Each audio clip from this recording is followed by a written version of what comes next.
The First Book of Samuel.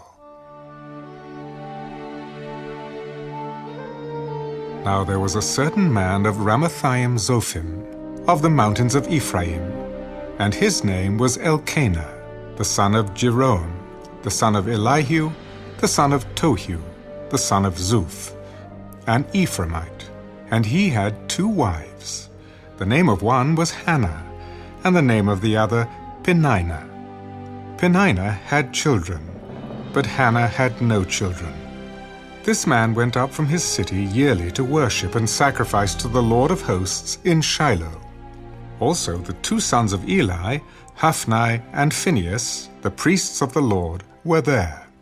And whenever the time came for Elkanah to make an offering, he would give portions to Peninnah his wife, and to all her sons and daughters. But to Hannah he would give a double portion, for he loved Hannah, although the Lord had closed her womb. And her rival also provoked her severely to make her miserable, because the Lord had closed her womb. So it was, year by year, when she went up to the house of the Lord, that she provoked her.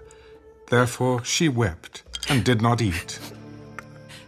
Then Elkanah, her husband, said to her, "Hannah, why do you weep? Why do you not eat?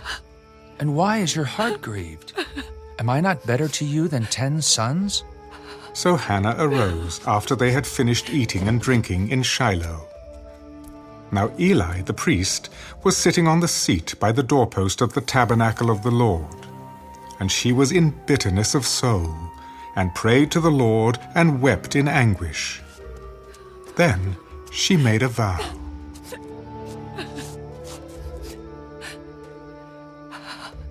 O Lord of hosts, if you will indeed look on the affliction of your maidservant, and remember me, and not forget your maidservant, but will give your maidservant a male child, then I will give him to the Lord all the days of his life, and no razor shall come upon his head. And it happened, as she continued praying before the Lord, that Eli watched her mouth. Now Hannah spoke in her heart, only her lips moved, but her voice was not heard. Therefore Eli thought she was drunk. How long will you be drunk? Put your wine away from you. No, my lord. I am a woman of sorrowful spirit. I have drunk neither wine nor intoxicating drink, but have poured out my soul before the Lord. Do not consider your maidservant a wicked woman, for out of the abundance of my complaint and grief I have spoken until now. Go in peace. And the God of Israel grant your petition which you have asked of him. Let your maidservant find favor in your sight. So the woman went her way and ate, and her face was no longer sad. Then they rose early in the morning and worshipped before the Lord, and returned and came to their house at Ramah. And Elkanah knew Hannah his wife, and the Lord remembered her. So it came to pass, in the process of time, that Hannah conceived and bore a son, and called his name Samuel. Because I have asked for him from the Lord. Now the man Elkanah and all his house went up to offer to the Lord the yearly sacrifice and his vow. But Hannah did not go up, for she said to her husband, Not until the child is weaned. Then I will take him that he may appear before the Lord and remain there forever. So Elkanah, her husband, said to her, Do what seems best to you. Wait until you have weaned him. Only let the Lord establish his word. Then the woman stayed and nursed her son until she had weaned him. Now when she had weaned him, she took him up with her with 3 bulls, 1 ephah of flour, and a skin of wine, and brought him to the house of the Lord in Shiloh. And the child was young. Then they slaughtered a bull, and brought the child to Eli. Oh, my Lord, as your soul lives, my Lord, I am the woman who stood by you here, praying to the Lord. For this child I prayed, and the Lord has granted me my petition which I asked of him. Therefore, I also have lent him to the Lord. As long as he lives, he shall be lent to the Lord. So they worshiped the Lord there.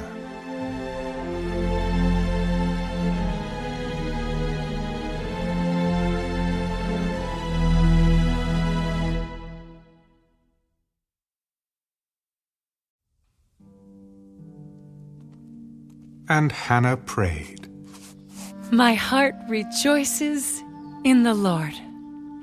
My horn is exalted in the Lord. I smile at my enemies because I rejoice in your salvation. No one is holy like the Lord, for there is none besides you. Nor is there any rock like our God. Talk no more so very proudly. Let no arrogance come from your mouth, for the Lord is the God of knowledge, and by him actions are weighed. The bows of the mighty men are broken, and those who stumbled are girded with strength. Those who were full have hired themselves out for bread, and the hungry have ceased to hunger. Even the barren has borne 7. And she who has many children has become feeble. The Lord kills and makes alive. He brings down to the grave and brings up. The Lord makes poor and makes rich. He brings low and lifts up. He raises the poor from the dust and lifts the beggar from the ash heap to set them among princes and make them inherit the throne of glory. For the pillars of the earth are the Lord's, and he has set the world upon them. He will guard the feet of his saints, but the wicked shall be silent in darkness. For by strength no man shall prevail. The adversaries of the Lord shall be broken in pieces. From heaven he will thunder against them. The Lord will judge the ends of the earth. He will give strength to his king and exalt the horn of his anointed. Then Elkanah went to his house at Ramah, but the child ministered to the Lord before Eli the priest. Now the sons of Eli were corrupt. They did not know the Lord. And the priest's custom with the people was that when any man offered a sacrifice, the priest's servant would come with a 3-pronged flesh hook in his hand while the meat was boiling. Then he would thrust it into the pan or kettle or cauldron or pot, and the priest would take for himself all that the flesh hook brought up. So they did in Shiloh to all the Israelites who came there. Also, before they burned the fat, the priest's servant would come and say to the man who sacrificed, Give meat for roasting to the priest, for he will not take boiled meat from you, but raw. And if the man said to him, They should really burn the fat first, then you may take as much as your heart desires. he would then answer him, No, but you must give it now, and if not, I will take it by force. Therefore the sin of the young men was very great before the Lord, for men abhorred the offering of the Lord. But Samuel ministered before the Lord even as a child, wearing a linen ephod. Moreover, his mother used to make him a little robe, and bring it to him year by year when she came up with her husband to offer the yearly sacrifice. And Eli would bless Elkanah and his wife. The Lord give you descendants from this woman for the loan that was given to the Lord. Then they would go to their own home. And the Lord visited Hannah, so that she conceived, and bore 3 sons and 2 daughters. Meanwhile the child Samuel grew before the Lord. Now Eli was very old, And he heard everything his sons did to all Israel, and how they lay with the women who assembled at the door of the tabernacle of meeting. Why do you do such things? For I hear of your evil dealings from all the people. No, my sons, for it is not a good report that I hear. You make the Lord's people transgress. If one man sins against another, God will judge him. But if a man sins against the Lord, who will intercede for him? Nevertheless, they did not heed the voice of their father, because the Lord desired to kill them. And the child Samuel grew in stature and in favor, both with the Lord and men. Then a man of God came to Eli and said to him, Thus says the Lord, Did I not clearly reveal myself to the house of your father when they were in Egypt in Pharaoh's house? Did I not choose him out of all the tribes of Israel to be my priest, to offer upon my altar, to burn incense, and to wear an ephod before me? And did I not give to the house of your father all the offerings of the children of Israel made by fire? Why do you kick at my sacrifice and my offering which I have commanded in my dwelling place, and honor your sons more than me, to make yourselves fat with the best of all the offerings of Israel, my people? Therefore, the Lord God of Israel says, I said indeed that your house and the house of your father would walk before me forever. But now the Lord says, Far be it from me, for those who honor me I will honor, and those who despise me shall be lightly esteemed. Behold, the days are coming that I will cut off your arm and the arm of your father's house, so that there will not be an old man in your house. And you will see an enemy in my dwelling place, despite all the good which God does for Israel. And there shall not be an old man in your house forever.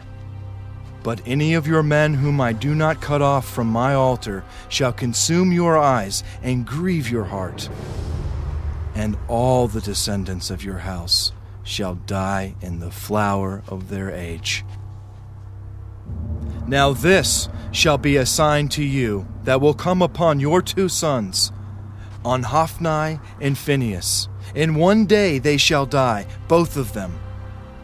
Then I will raise up for myself a faithful priest who shall do according to what is in my heart and in my mind. I will build him a sure house, and he shall walk before my anointed forever. And it shall come to pass that everyone who is left in your house will come and bow down to him for a piece of silver and a morsel of bread, and say, Please, put me in one of the priestly positions, that I may eat a piece of bread.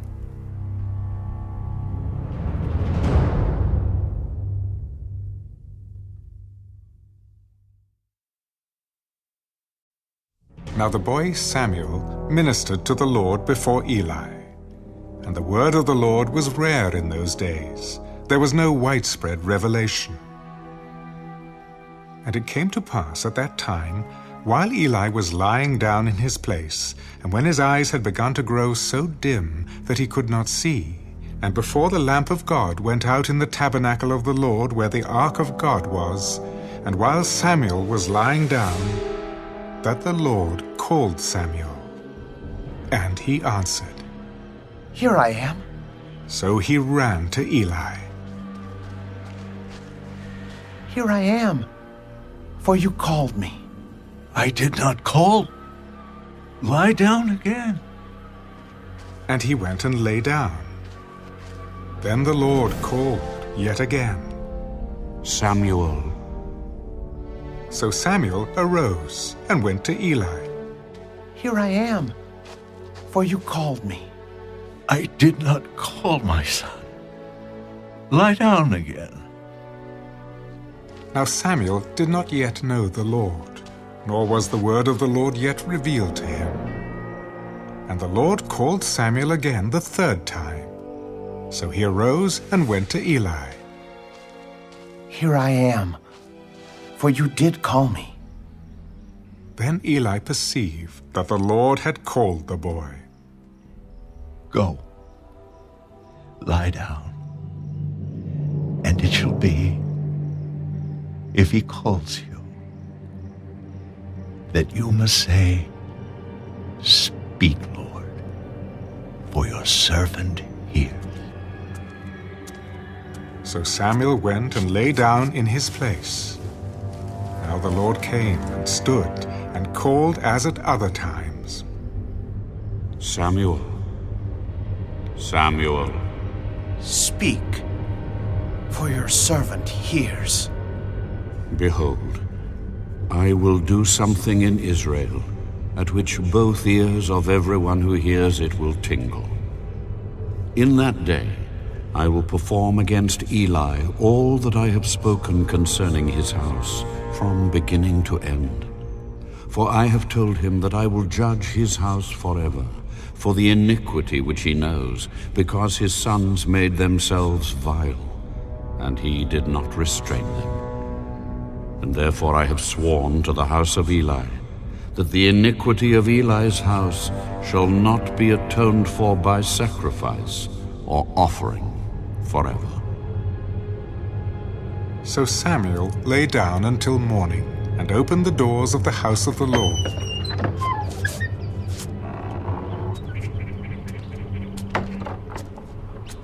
And Samuel was afraid to tell Eli the vision. Then Eli called Samuel. Samuel, my son, Here I am. what is the word that the Lord spoke to you? Please do not hide it from me. God do so to you and more also, if you hide anything from me of all the things that he said to you. Then Samuel told him everything and hid nothing from him. It is the Lord. Let him do what seems good to him. So Samuel grew, and the Lord was with him, and let none of his words fall to the ground. And all Israel, from Dan to Beersheba, knew that Samuel had been established as a prophet of the Lord. Then the Lord appeared again in Shiloh, for the Lord revealed himself to Samuel in Shiloh by the word of the Lord.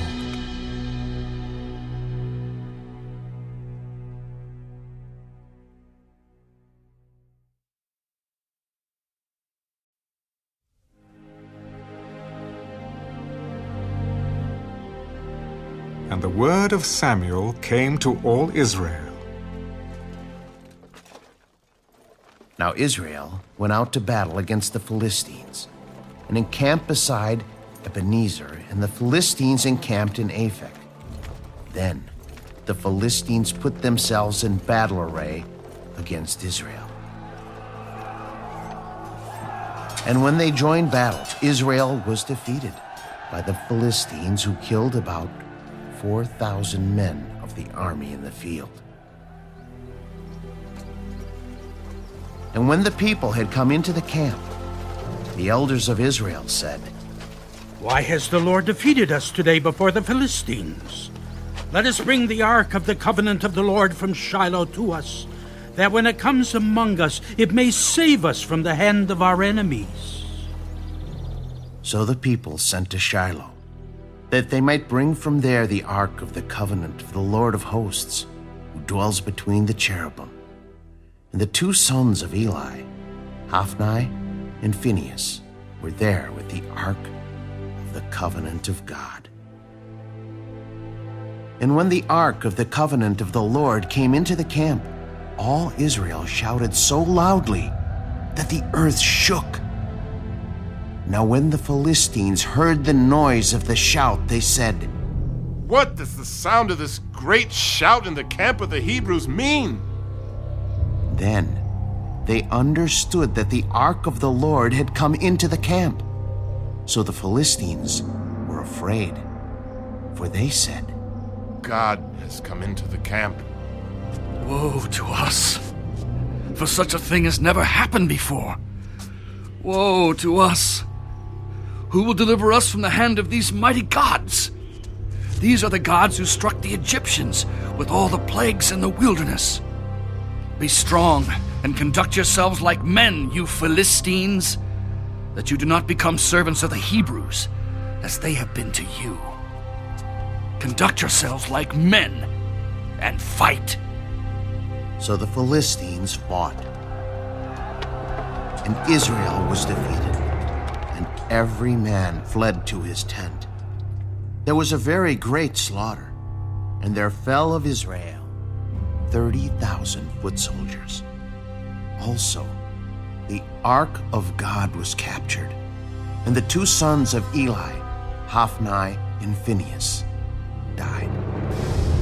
Then a man of Benjamin ran from the battle line the same day and came to Shiloh with his clothes torn and dirt on his head.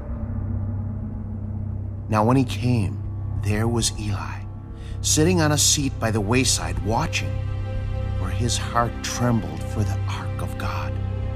And when the man came into the city and told it, all the city cried out.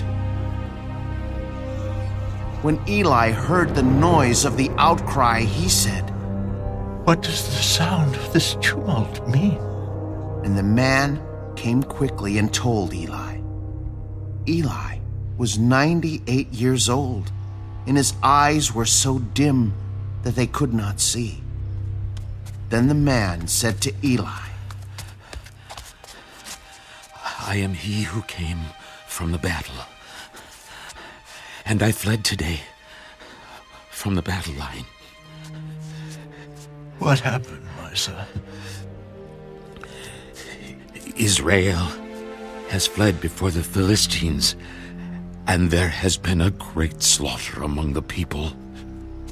Also, your two sons, Hophni and Phinehas, are dead, and the ark of God has been captured.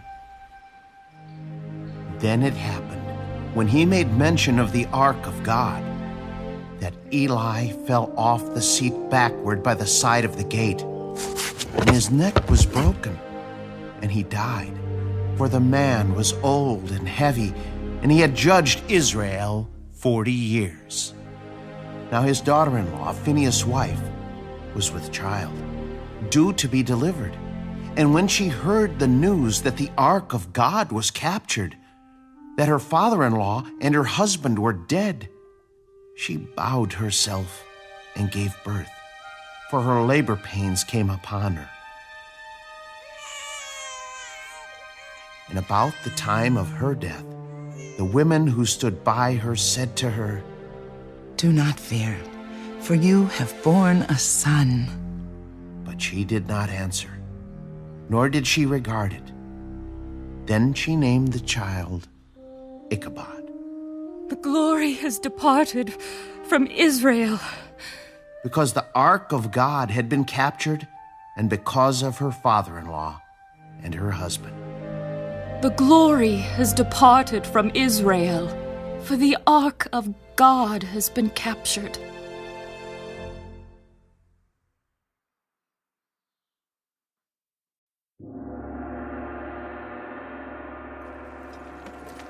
Then the Philistines took the ark of God and brought it from Ebenezer to Ashdod. When the Philistines took the ark of God, they brought it into the house of Dagon and set it by Dagon. And when the people of Ashdod arose early in the morning, there was Dagon, fallen on its face to the earth before the ark of the Lord. So they took Dagon and set it in its place again. And when they arose early the next morning, there was Dagon, fallen on its face to the ground before the ark of the Lord. The head of Dagon and both the palms of its hands were broken off on the threshold. Only Dagon's torso was left of it. Therefore, neither the priests of Dagon nor any who come into Dagon's house tread on the threshold of Dagon in Ashdod to this day. But the hand of the Lord was heavy on the people of Ashdod, and he ravaged them and struck them with tumors, both Ashdod and its territory. The ark of the God of Israel must not remain with us, for his hand is harsh toward us and Dagon, our God. Therefore, they sent and gathered to themselves all the lords of the Philistines. What shall we do with the ark of the God of Israel? Let the ark of the God of Israel be carried away to Gath. So they carried the ark of the God of Israel away. So it was, after they had carried it away, that the hand of the Lord was against the city with a very great destruction. And he struck the men of the city, both small and great, and tumors broke out on them. Therefore, they sent the ark of God to Ekron. So it was, as the ark of God came to Ekron, that the Ekronites cried out, "They have brought the ark of the God of Israel to us, to kill us and our people." So they sent and gathered together all the lords of the Philistines. "Send away the ark of the God of Israel, and let it go back to its own place, so that it does not kill us and our people." For there was a deadly destruction throughout all the city. The hand of God was very heavy there, and the men who did not die were stricken with the tumors, and the cry of the city went up to heaven.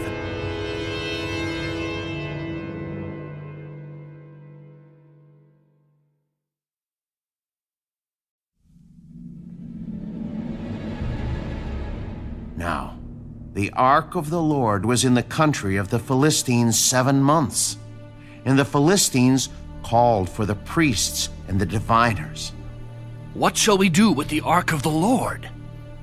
Tell us how we should send it to its place.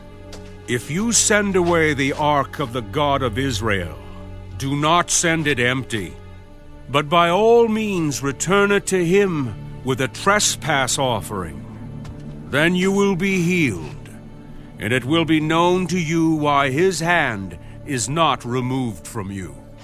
What is the trespass offering which we shall return to him? 5 golden tumors and 5 golden rats, according to the number of the lords of the Philistines. For the same plague was on all of you and on your lords. Therefore, you shall make images of your tumors and images of your rats that ravage the land, and you shall give glory to the God of Israel. Perhaps he will lighten his hand from you, from your gods, and from your land. Why then do you harden your hearts, as the Egyptians and Pharaoh hardened their hearts? When he did mighty things among them, did they not let the people go, that they might depart? Now therefore, make a new cart. Take 2 milk cows which have never been yoked, and hitch the cows to the cart, and take their calves home, away from them. Then take the ark of the Lord and set it on the cart, and put the articles of gold which you are returning to him as a trespass offering in a chest by its side. Then send it away, and let it go, and watch. If it goes up the road to its own territory, to Bethshemesh, then he has done us this great evil. But if not, then we shall know that it is not his hand that struck us. It happened to us by chance. Then the men did so. They took 2 milk cows and hitched them to the cart, and shut up their calves at home. And they set the ark of the Lord on the cart, and the chest with the gold rats and the images of their tumors. Then the cows headed straight for the road to Beth-Shemesh and went along the highway, lowing as they went, and did not turn aside to the right hand or the left. And the lords of the Philistines went after them to the border of Beth-Shemesh. Now, the people of Beth-Shemesh were reaping their wheat harvest in the valley, and they lifted their eyes and saw the ark, and rejoiced to see it. Then the cart came into the field of Joshua of Beth-Shemesh, and stood there. A large stone was there. So they split the wood of the cart, and offered the cows as a burnt offering to the Lord. The Levites took down the ark of the Lord, and the chest that was with it, in which were the articles of gold, and put them on the large stone. Then the men of Beth-Shemesh offered burnt offerings, and made sacrifices the same day to the Lord. So when the 5 lords of the Philistines had seen it, they returned to Ekron the same day. These are the golden tumors, which the Philistines returned as a trespass offering to the Lord. 1 for Ashdod, 1 for Gaza, 1 for Ashkelon, 1 for Gath, 1 for Ekron. And the golden rats, according to the number of all the cities of the Philistines belonging to the 5 lords, both fortified cities and country villages, even as far as the large stone of Abel, on which they set the ark of the Lord, which stone remains to this day in the field of Joshua of Beth-Shemesh. Then he struck the men of Beth-Shemesh, because they had looked into the ark of the Lord. He struck 50,070 men of the people, and the people lamented because the Lord had struck the people with a great slaughter. And the men of Beth-Shemesh said, "Who is able to stand before this holy Lord God? And to whom shall it go up from us?" So they sent messengers to the inhabitants of Kirjath-Jearim. "The Philistines have brought back the ark of the Lord. Come down and take it up with you."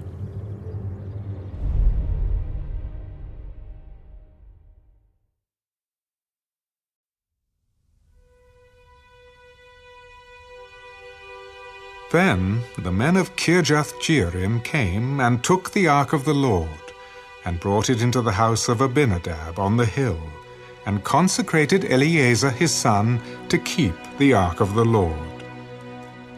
So it was that the ark remained in Kirjath-Jearim a long time. It was there 20 years. And all the house of Israel lamented after the Lord. Then Samuel spoke to all the house of Israel. "If you return to the Lord with all your hearts, then put away the foreign gods and the Ashtoreths from among you, and prepare your hearts for the Lord, and serve him only, and he will deliver you from the hand of the Philistines." So the children of Israel put away the Baals and the Ashtoreths, and served the Lord only. And Samuel said, "Gather all Israel to Mizpah, and I will pray to the Lord for you." So they gathered together at Mizpah, drew water, and poured it out before the Lord. And they fasted that day, and said there, "We have sinned against the Lord." And Samuel judged the children of Israel at Mizpah. Now when the Philistines heard that the children of Israel had gathered together at Mizpah, the lords of the Philistines went up against Israel. And when the children of Israel heard of it, they were afraid of the Philistines. So the children of Israel said to Samuel, "Do not cease to cry out to the Lord our God for us, that he may save us from the hand of the Philistines." And Samuel took a suckling lamb, and offered it as a whole burnt offering to the Lord.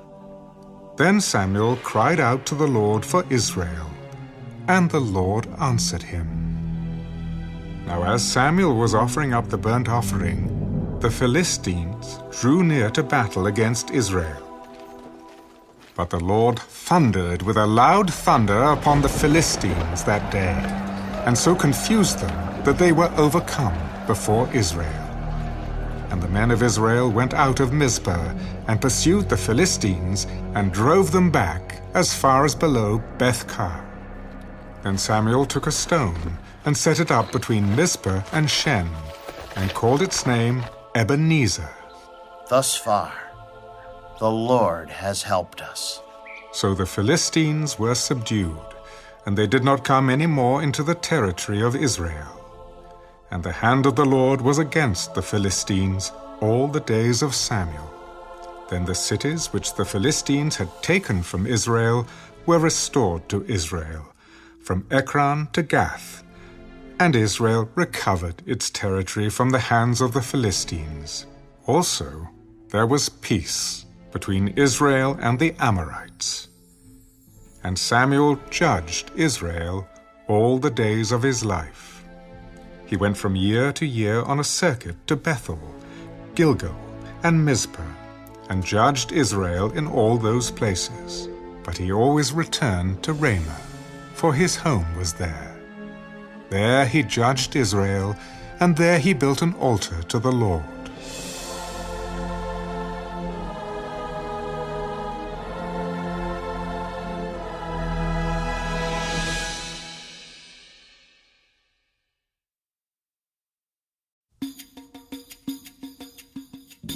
Now it came to pass, when Samuel was old, that he made his sons judges over Israel. The name of his firstborn was Joel, and the name of his second Abijah. They were judges in Beersheba. But his sons did not walk in his ways.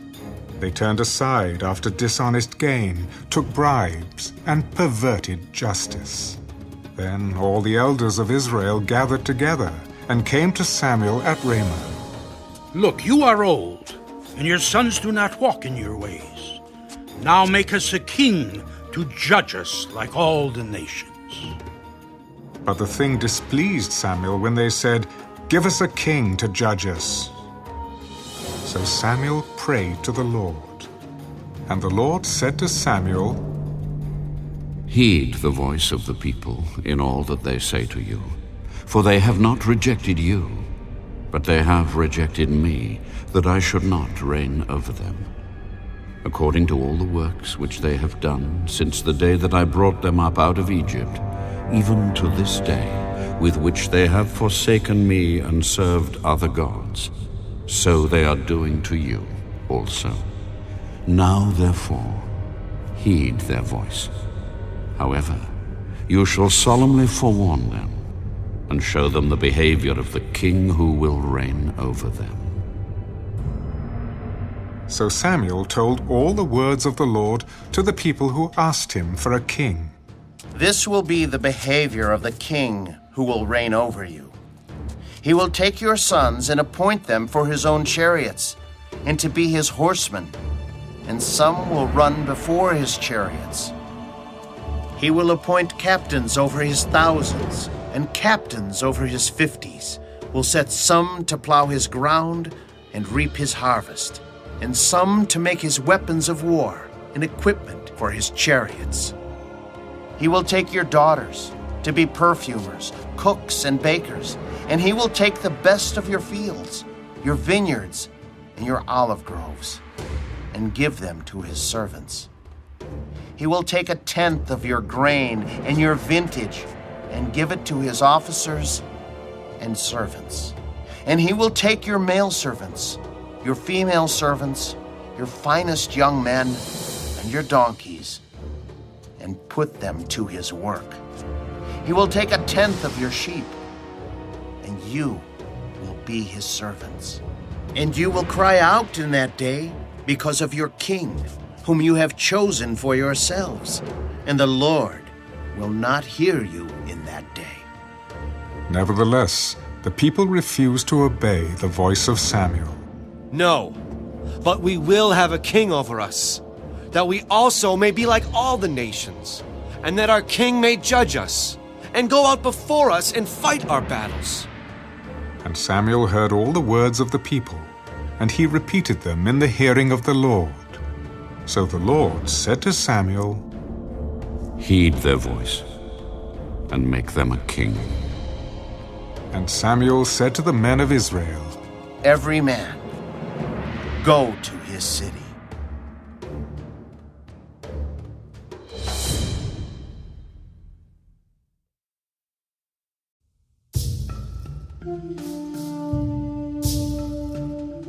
There was a man of Benjamin whose name was Kish, the son of Abiel, the son of Zerah, the son of Bechorath, the son of Aphiah, a Benjamite, a mighty man of power. And he had a choice and handsome son, whose name was Saul. There was not a more handsome person than he among the children of Israel. From his shoulders upward he was taller than any of the people. Now the donkeys of Kish, Saul's father, were lost, and Kish said to his son Saul, Please take one of the servants with you, and arise. Go and look for the donkeys. So he passed through the mountains of Ephraim and through the land of Shalisha, but they did not find them. Then they passed through the land of Shaalim, and they were not there. Then he passed through the land of the Benjamites, but they did not find them. When they had come to the land of Zuph, Saul said to his servant who was with him, Come, let us return, lest my father cease caring about the donkeys and become worried about us. Look now, there is in this city a man of God, and he is an honorable man. All that he says surely comes to pass. So let us go there. Perhaps he can show us the way that we should go. But look, if we go, what shall we bring the man? For the bread in our vessels is all gone, and there is no present to bring to the man of God. What do we have? Look, I have here at hand 1/4 of a shekel of silver. I will give that to the man of God to tell us our way. Formerly in Israel, when a man went to inquire of God, he spoke thus, Come, let us go to the seer, for he who is now called a prophet was formerly called a seer. Then Saul said to his servant, Well said. Come, let us go. So they went to the city where the man of God was. As they went up the hill to the city, they met some young women going out to draw water. Is the seer here? Yes, there he is, just ahead of you. Hurry now, for today he came to this city because there is a sacrifice of the people today on the high place. As soon as you come into the city, you will surely find him before he goes up to the high place to eat. For the people will not eat until he comes, because he must bless the sacrifice. Afterward, those who are invited will eat. Now, therefore, go up, for about this time you will find him. So they went up to the city. As they were coming into the city, there was Samuel coming out toward them on his way up to the high place. Now the Lord had told Samuel in his ear the day before Saul came, saying, Tomorrow, about this time, I will send you a man from the land of Benjamin, and you shall anoint him commander over my people Israel, that he may save my people from the hand of the Philistines. For I have looked upon my people, because their cry has come to me. So, when Samuel saw Saul, the Lord said to him, There he is, the man of whom I spoke to you. This one shall reign over my people. Then Saul drew near to Samuel in the gate. Please, tell me, where is the seer's house? I am the seer. Go up before me to the high place, for you shall eat with me today, and tomorrow I will let you go, and will tell you all that is in your heart. But as for your donkeys that were lost 3 days ago, do not be anxious about them. for they have been found. And on whom is all the desire of Israel? Is it not on you and on all your father's house? Am I not a Benjamite, of the smallest of the tribes of Israel? And my family the least of all the families of the tribe of Benjamin? Why then do you speak like this to me? Now Samuel took Saul and his servant and brought them into the hall, and had them sit in the place of honor among those who were invited. There were about 30 persons. And Samuel said to the cook, Bring the portion which I gave you, of which I said to you, set it apart. So the cook took up the thigh with its upper part and set it before Saul. Here it is, what was kept back. It was set apart for you.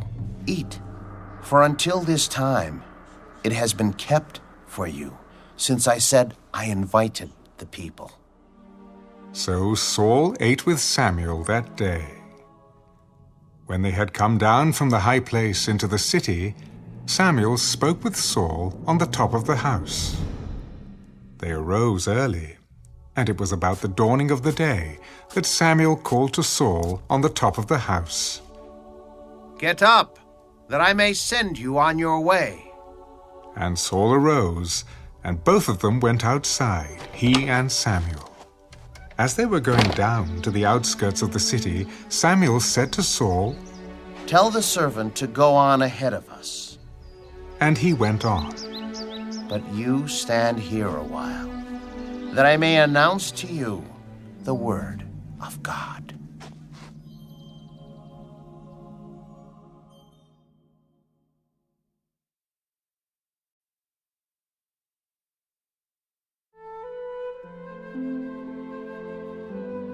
And Samuel took a flask of oil and poured it on his head, and kissed him and said, Is it not because the Lord has anointed you commander over his inheritance? When you have departed from me today, you will find 2 men by Rachel's tomb in the territory of Benjamin at Zelzah. And they will say to you, The donkeys which you went to look for have been found.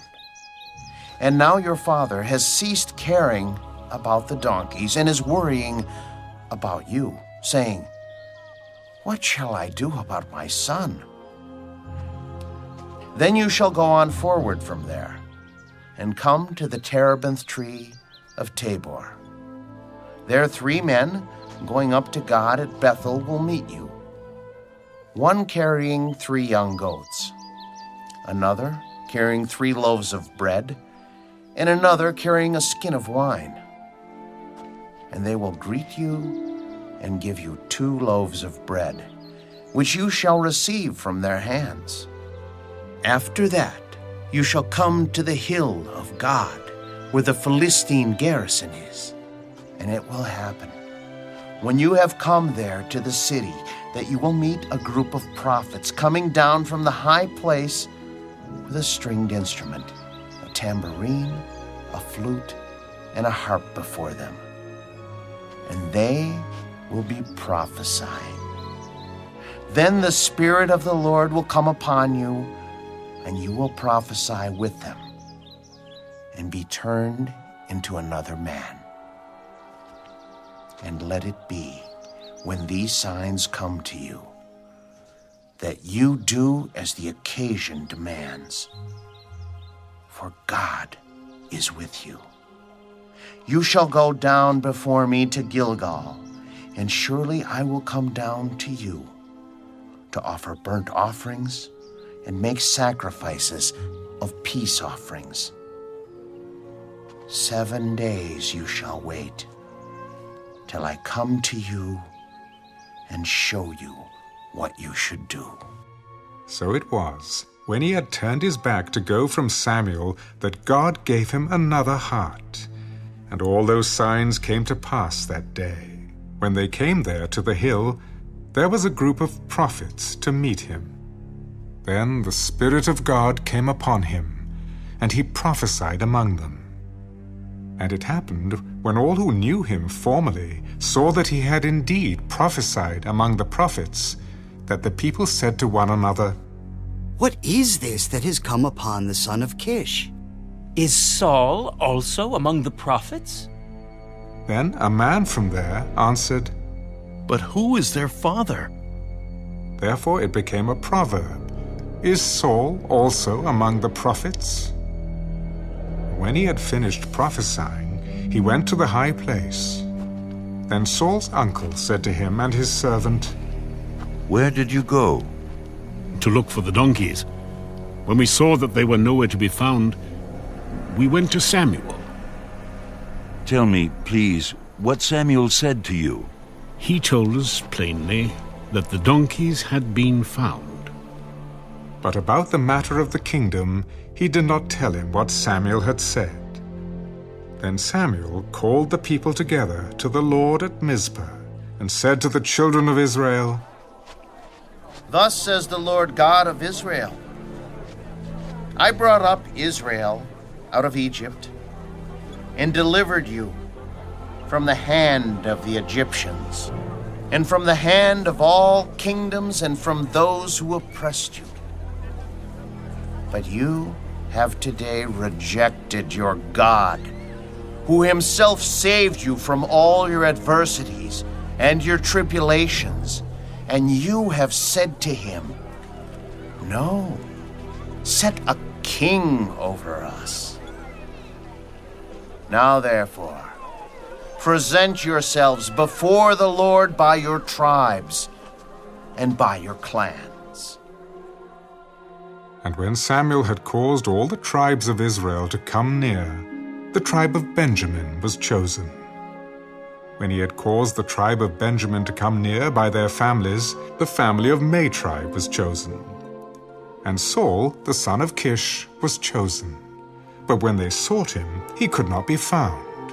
Therefore they inquired of the Lord further, "Has the man come here yet?" There he is, hidden among the equipment. So they ran and brought him from there. And when he stood among the people, he was taller than any of the people from his shoulders upward. And Samuel said to all the people, "Do you see him whom the Lord has chosen? That there is no one like him among all the people?" So all the people shouted, "Long live the king!" Then Samuel explained to the people the behavior of royalty, and wrote it in a book, and laid it up before the Lord. And Samuel sent all the people away, every man to his house. And Saul also went home to Gibeah, and valiant men went with him, whose hearts God had touched. But some rebels said, "How can this man save us?" So they despised him, and brought him no presents. But he held his peace.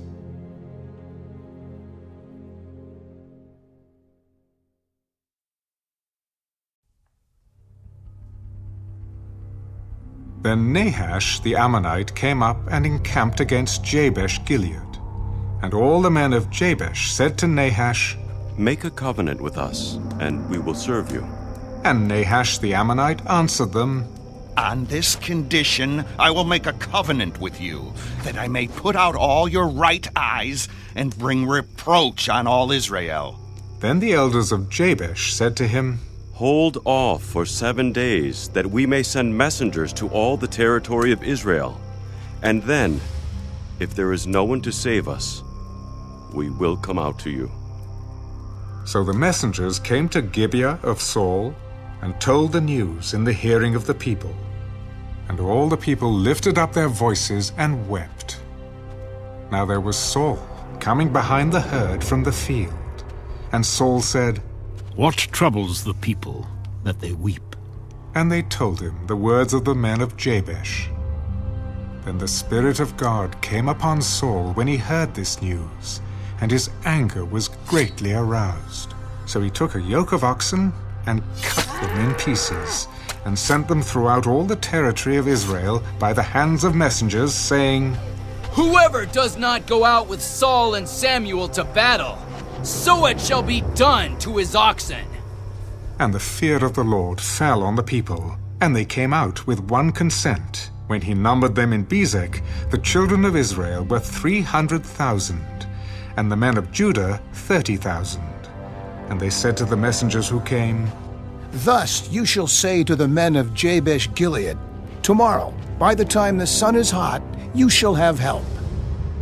Then the messengers came and reported it to the men of Jabesh, and they were glad. Therefore the men of Jabesh said, Tomorrow we will come out to you, and you may do with us whatever seems good to you. So it was on the next day that Saul put the people in 3 companies, and they came into the midst of the camp in the morning watch, and killed Ammonites until the heat of the day. And it happened that those who survived were scattered, so that no 2 of them were left together. And the people said to Samuel, Who is he who said, Shall Saul reign over us? Bring the men, that we may put them to death.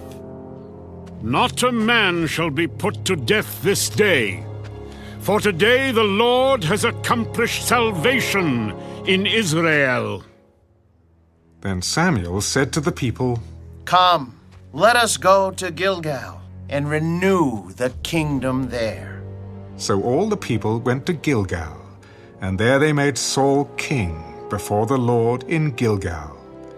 There they made sacrifices of peace offerings before the Lord, and there Saul and all the men of Israel rejoiced greatly.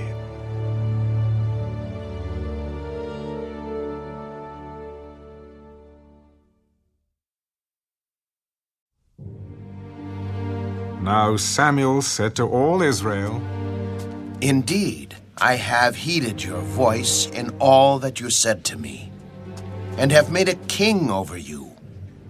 And now, here is the king, walking before you, and I am old and gray-headed. And look, my sons are with you. I have walked before you from my childhood to this day. Here I am, witness against me before the Lord and before his anointed.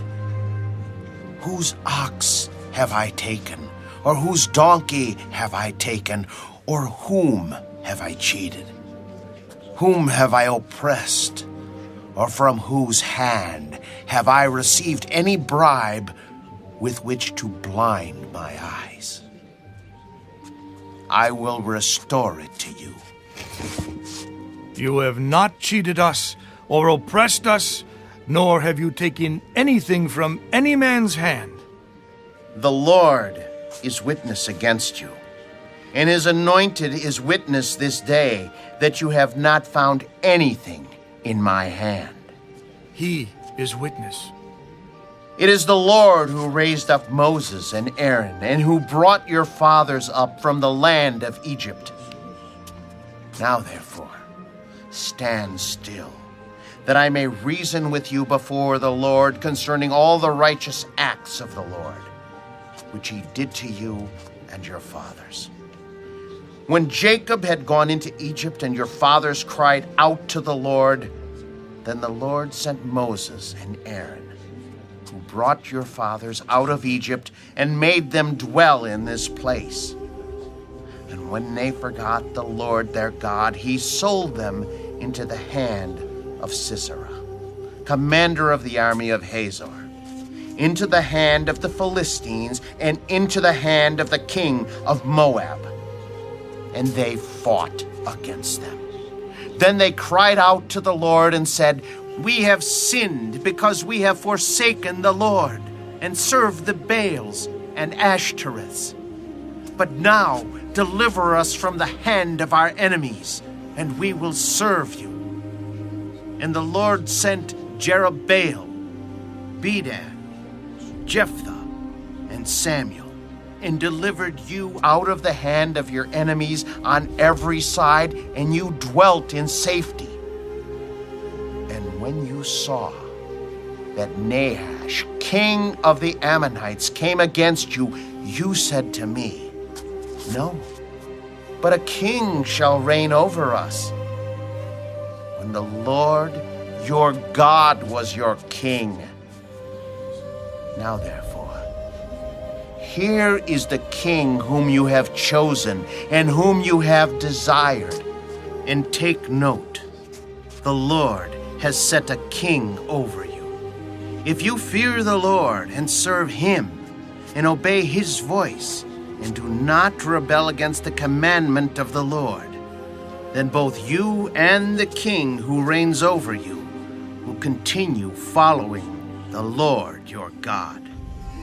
However, if you do not obey the voice of the Lord, but rebel against the commandment of the Lord, then the hand of the Lord will be against you, as it was against your fathers.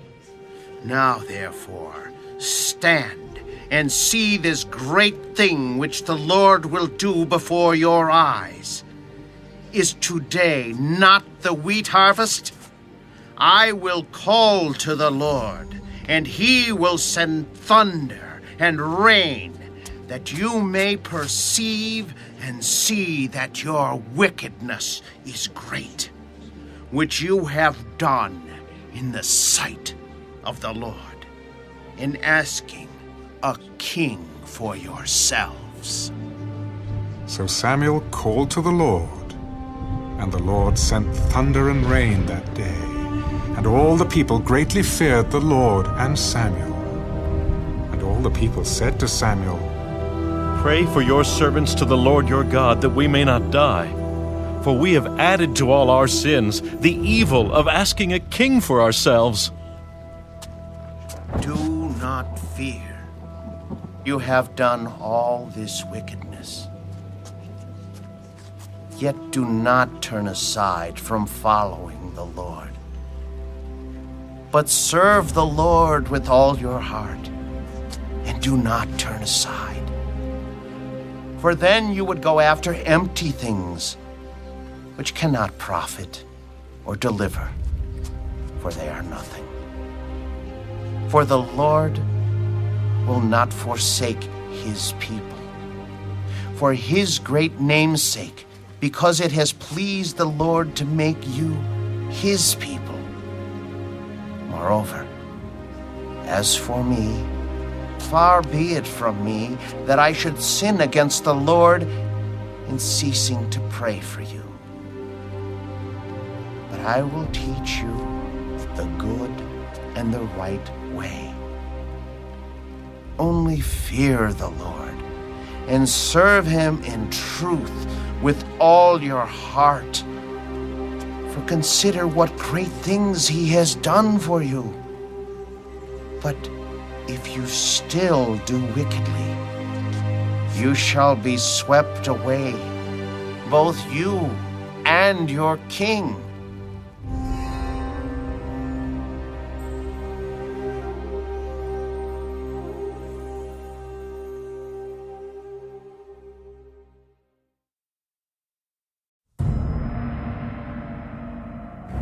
Saul reigned 1 year, and when he had reigned 2 years over Israel, Saul chose for himself 3,000 men of Israel.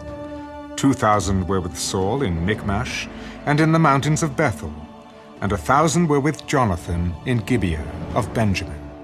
The rest of the people he sent away, every man to his tent. And Jonathan attacked the garrison of the Philistines that was in Geba. And the Philistines heard of it. Then Saul blew the trumpet throughout all the land, saying, "Let the Hebrews hear!" Now all Israel heard it said that Saul had attacked a garrison of the Philistines, and that Israel had also become an abomination to the Philistines. And the people were called together to Saul at Gilgal. Then the Philistines gathered together to fight with Israel 30,000 chariots and 6,000 horsemen, and people as the sand which is on the seashore in multitude. And they came up and encamped in Michmash, to the east of Beth-aven. When the men of Israel saw that they were in danger, for the people were distressed, Then the people hid in caves, in thickets, in rocks, in holes, and in pits. And some of the Hebrews crossed over the Jordan to the land of Gad and Gilead. As for Saul, he was still in Gilgal, and all the people followed him trembling. Then he waited 7 days, according to the time set by Samuel. But Samuel did not come to Gilgal, and the people were scattered from him.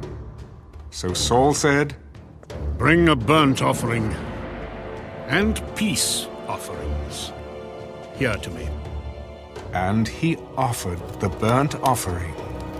Now it happened, as soon as he had finished presenting the burnt offering, that Samuel came. And Saul went out to meet him, that he might greet him. And Samuel said, "What have you done?" When I saw that the people were scattered from me, and that you did not come within the days appointed, and that the Philistines gathered together at Michmash, then I said, "The Philistines will now come down on me at Gilgal." And I have not made supplication to the Lord. Therefore I felt compelled and offered a burnt offering. You have done foolishly. You have not kept the commandment of the Lord your God, which he commanded you. For now, the Lord would have established your kingdom over Israel forever. But now, your kingdom shall not continue. The Lord has sought for himself a man after his own heart, and the Lord has commanded him to be commander over his people, because you have not kept what the Lord commanded you. Then Samuel arose and went up from Gilgal to Gibeah of Benjamin. And Saul numbered the people present with him, about 600 men. Saul, Jonathan his son, and the people present with them remained in Gibeah of Benjamin. But the Philistines encamped in Michmash. Then raiders came out of the camp of the Philistines in 3 companies. One company turned onto the road to Ophrah, to the land of Shual. Another company turned to the road to Beth-horon, and another company turned to the road of the border that overlooks the valley of Zeboim, toward the wilderness. Now there was no blacksmith to be found throughout all the land of Israel. For the Philistines said, "Lest the Hebrews make swords or spears." But all the Israelites would go down to the Philistines to sharpen each man's plowshare, his mattock, his axe, and his sickle. And the charge for a sharpening was a pim for the plowshares, the mattocks, the forks, and the axes, and to set the points of the goads. So it came about, on the day of battle, that there was neither sword nor spear found in the hand of any of the people who were with Saul and Jonathan. But they were found with Saul and Jonathan his son. And the garrison of the Philistines went out to the pass of Michmash.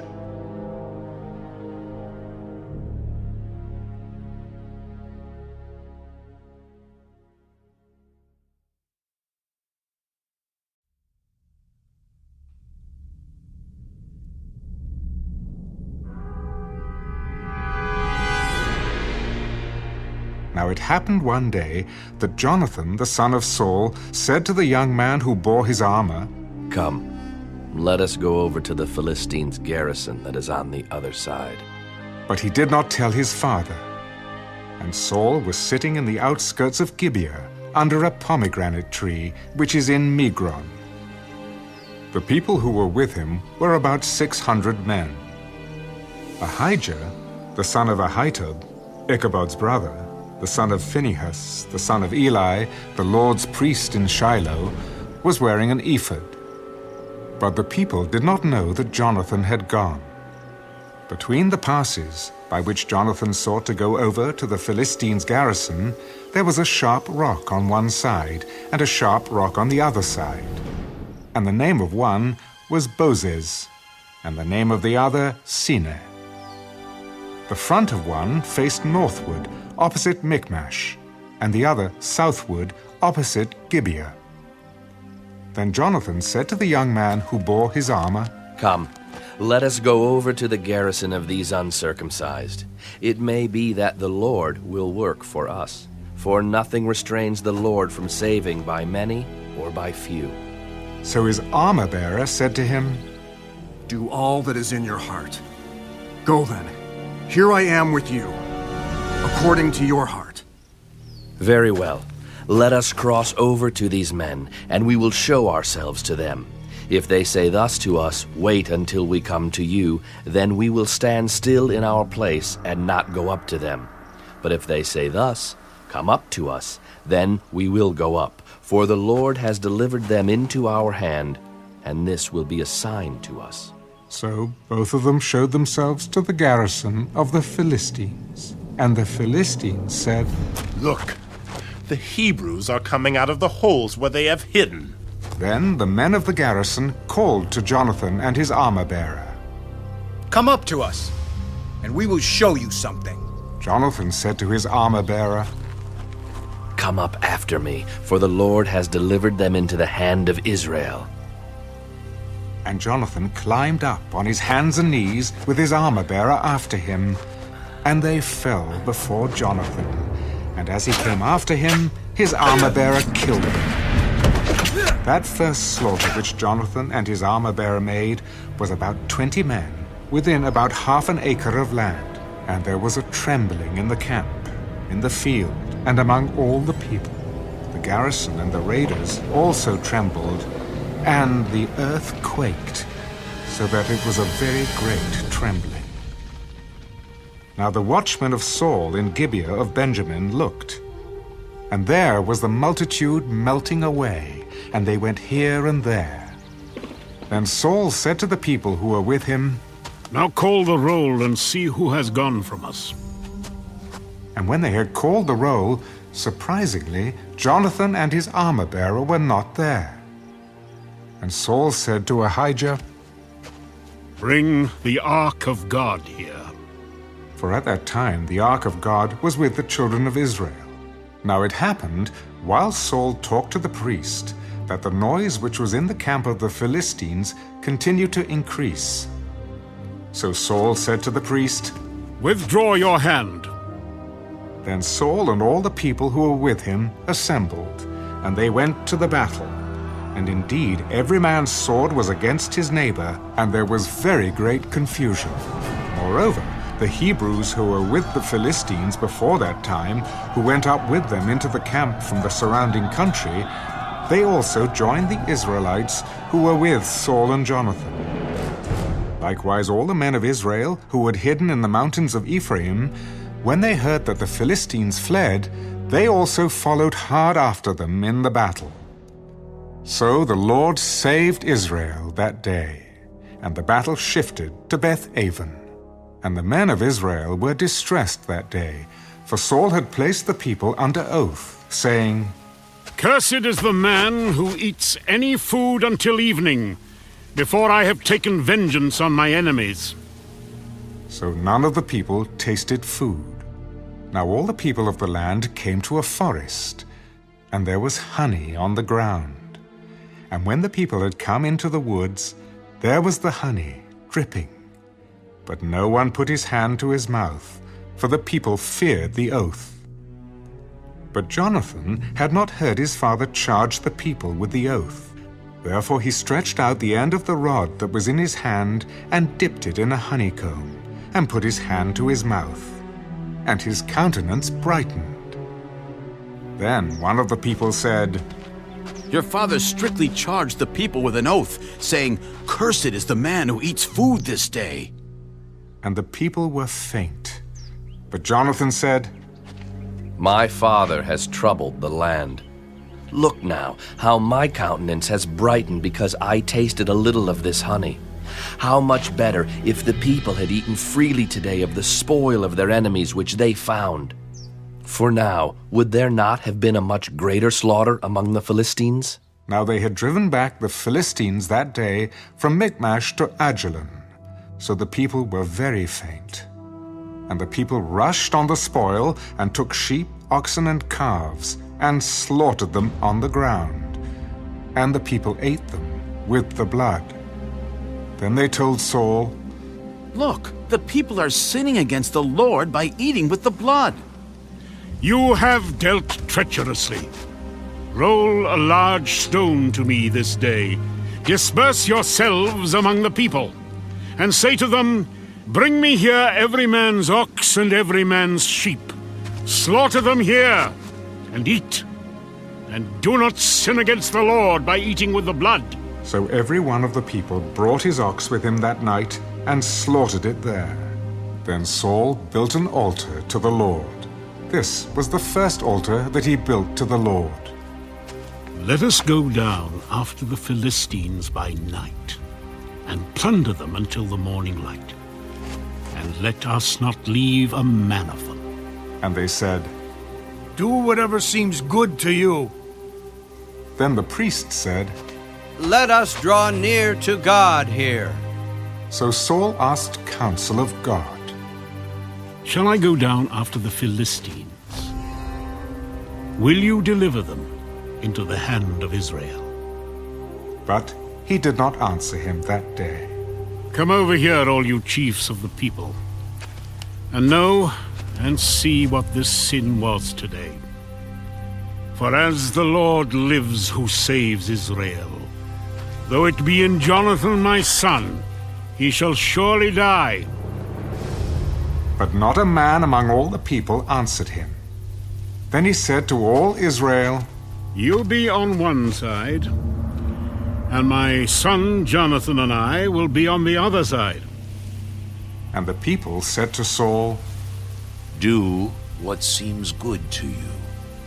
Therefore Saul said to the Lord God of Israel, Give a perfect lot. So Saul and Jonathan were taken, but the people escaped. And Saul said, Cast lots between my son Jonathan and me. So Jonathan was taken. Then Saul said to Jonathan, Tell me what you have done. I only tasted a little honey with the end of the rod that was in my hand. So now, I must die. God do so, and more also. For you shall surely die, Jonathan. But the people said to Saul, Shall Jonathan die, who has accomplished this great deliverance in Israel? Certainly not. As the Lord lives, not one hair of his head shall fall to the ground, for he has worked with God this day. So the people rescued Jonathan, and he did not die. Then Saul returned from pursuing the Philistines, and the Philistines went to their own place. So Saul established his sovereignty over Israel, and fought against all his enemies on every side, against Moab, against the people of Ammon, against Edom, against the kings of Zobah, and against the Philistines. Wherever he turned, he harassed them. And he gathered an army and attacked the Amalekites, and delivered Israel from the hands of those who plundered them. The sons of Saul were Jonathan, Jeshua, and Malchishua, and the names of his 2 daughters were these: the name of the firstborn, Merab, and the name of the younger, Michal. The name of Saul's wife was Ahinoam, the daughter of Ahimaaz.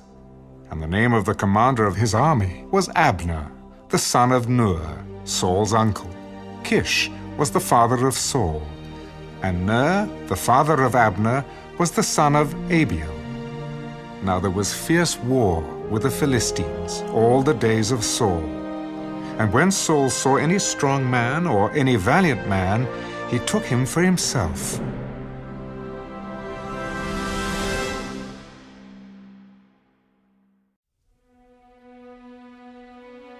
Samuel also said to Saul, The Lord sent me to anoint you king over his people, over Israel. Now therefore, heed the voice of the words of the Lord. Thus says the Lord of hosts, I will punish Amalek for what he did to Israel, how he ambushed him on the way when he came up from Egypt. Now go and attack Amalek, and utterly destroy all that they have, and do not spare them. But kill both man and woman, infant and nursing child, ox and sheep, camel and donkey. So Saul gathered the people together and numbered them in Telaim, 200,000 foot soldiers and 10,000 men of Judah. And Saul came to the city of Amalek and lay in wait in the valley. Then Saul said to the Kenites, Go, depart, get down from among the Amalekites, lest I destroy you with them. For you showed kindness to all the children of Israel when they came up out of Egypt. So the Kenites departed from among the Amalekites. And Saul attacked the Amalekites from Havilah all the way to Shur, which is east of Egypt. He also took Agag, king of the Amalekites, alive, and utterly destroyed all the people with the edge of the sword. But Saul and the people spared Agag and the best of the sheep, the oxen, the fatlings, the lambs, and all that was good, and were unwilling to utterly destroy them. But everything despised and worthless, that they utterly destroyed. Now the word of the Lord came to Samuel. I greatly regret that I have set up Saul as king, for he has turned back from following me, and has not performed my commandments. And it grieved Samuel, and he cried out to the Lord all night. So when Samuel rose early in the morning to meet Saul, it was told Samuel, Saul went to Carmel, and indeed he set up a monument for himself, and he has gone on around, passed by, and gone down to Gilgal. Then Samuel went to Saul, and Saul said to him, Blessed are you of the Lord. I have performed the commandment of the Lord. What then is this bleating of the sheep in my ears, and the lowing of the oxen which I hear?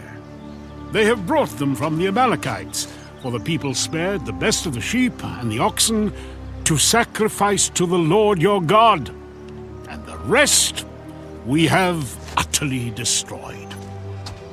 Be quiet, and I will tell you what the Lord said to me last night. Speak on. When you were little in your own eyes, were you not head of the tribes of Israel? And did not the Lord anoint you king over Israel? Now the Lord sent you on a mission and said, Go and utterly destroy the sinners, the Amalekites, and fight against them until they are consumed. Why, then, did you not obey the voice of the Lord? Why did you swoop down on the spoil and do evil in the sight of the Lord? But I have obeyed the voice of the Lord, and gone on the mission on which the Lord sent me, and brought back Agag, king of Amalek. I've utterly destroyed the Amalekites, but the people took of the plunder, sheep and oxen, the best of the things which should have been utterly destroyed, to sacrifice to the Lord your God in Gilgal. Has the Lord as great delight in burnt offerings and sacrifices as in obeying the voice of the Lord? Behold, to obey is better than sacrifice, and to heed than the fat of rams. For rebellion is as the sin of witchcraft, and stubbornness is as iniquity and idolatry. Because you have rejected the word of the Lord, he also has rejected you from being king. I have sinned, for I have transgressed the commandment of the Lord and your words. Because I feared the people and obeyed their voice. Now, therefore, please pardon my sin and return with me, that I may worship the Lord. I will not return with you, for you have rejected the word of the Lord, and the Lord has rejected you from being king over Israel. And as Samuel turned around to go away, Saul seized the edge of his robe, and it tore. The Lord has torn the kingdom of Israel from you today, and has given it to a neighbor of yours, who is better than you. And also, the strength of Israel will not lie nor relent. For he is not a man, that he should relent. I have sinned. Yet honor me now, please, before the elders of my people and before Israel, and return with me, that I may worship the Lord your God. So Samuel turned back after Saul, and Saul worshipped the Lord. Then Samuel said, Bring Agag, king of the Amalekites, here to me. So Agag came to him cautiously. Surely the bitterness of death is past. As your sword has made women childless, so shall your mother be childless among women. Samuel hacked Agag in pieces before the Lord in Gilgal. Then Samuel went to Ramah, and Saul went up to his house at Gibeah of Saul. And Samuel went no more to see Saul until the day of his death. Nevertheless, Samuel mourned for Saul, and the Lord regretted that he had made Saul king over Israel.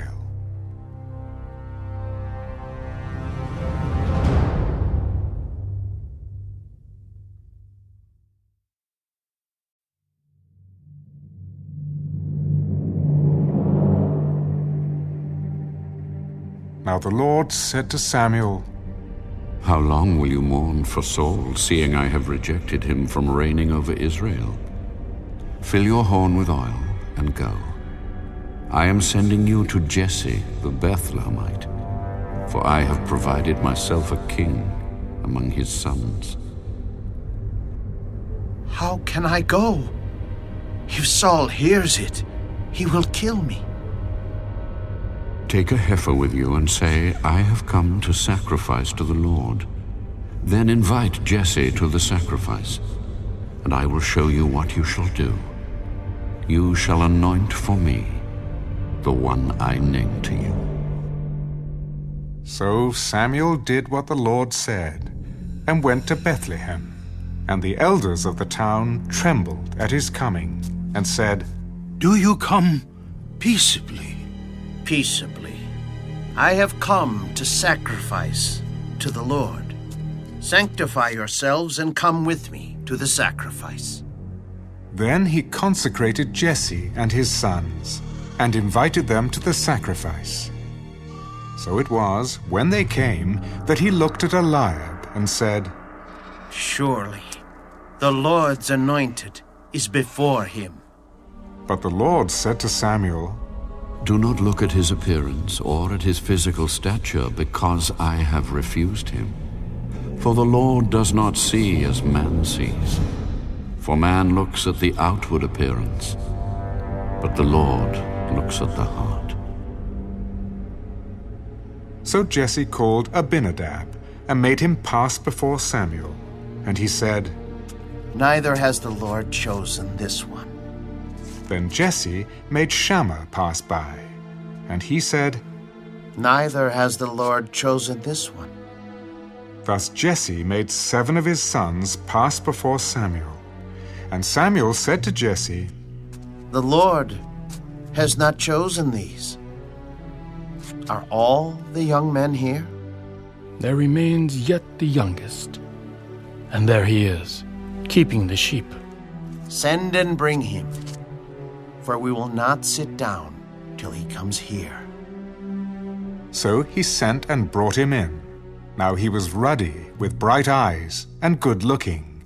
And the Lord said, Arise, anoint him, for this is the one." Then Samuel took the horn of oil and anointed him in the midst of his brothers. And the Spirit of the Lord came upon David from that day forward. So Samuel arose and went to Ramah. But the Spirit of the Lord departed from Saul, and a distressing spirit from the Lord troubled him. And Saul's servants said to him, "Surely a distressing spirit from God is troubling you. Let our master now command your servants, who are before you, to seek out a man who is a skillful player on the harp.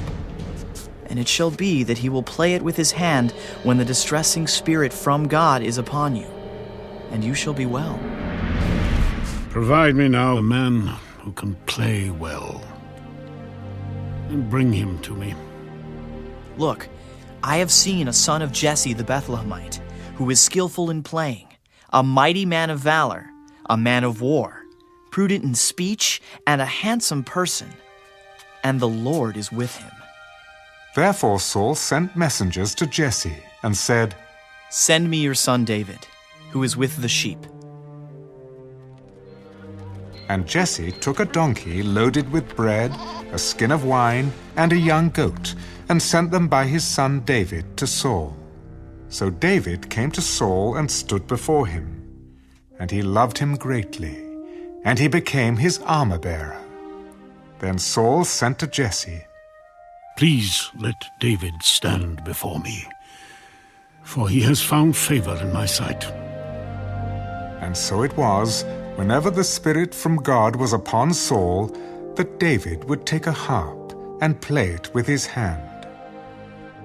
Then Saul would become refreshed and well, and the distressing spirit would depart from him.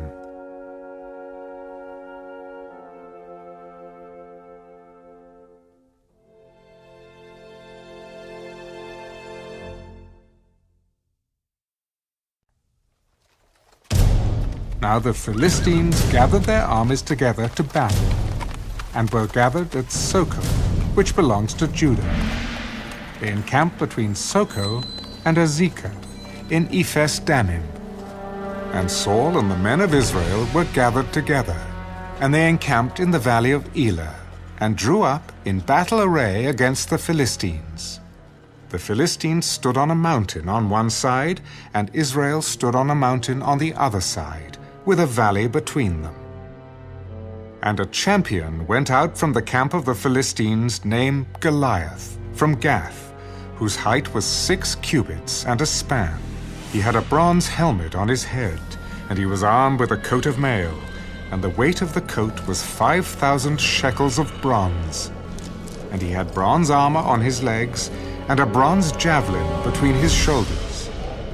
Now the staff of his spear was like a weaver's beam, and his iron spearhead weighed 600 shekels. And a shield-bearer went before him. Then he stood and cried out to the armies of Israel and said to them, "Why have you come out to line up for battle? Am I not a Philistine, and you the servants of Saul? Choose a man for yourselves, and let him come down to me. If he is able to fight with me and kill me, then we will be your servants. But if I prevail against him and kill him, then you shall be our servants and serve us.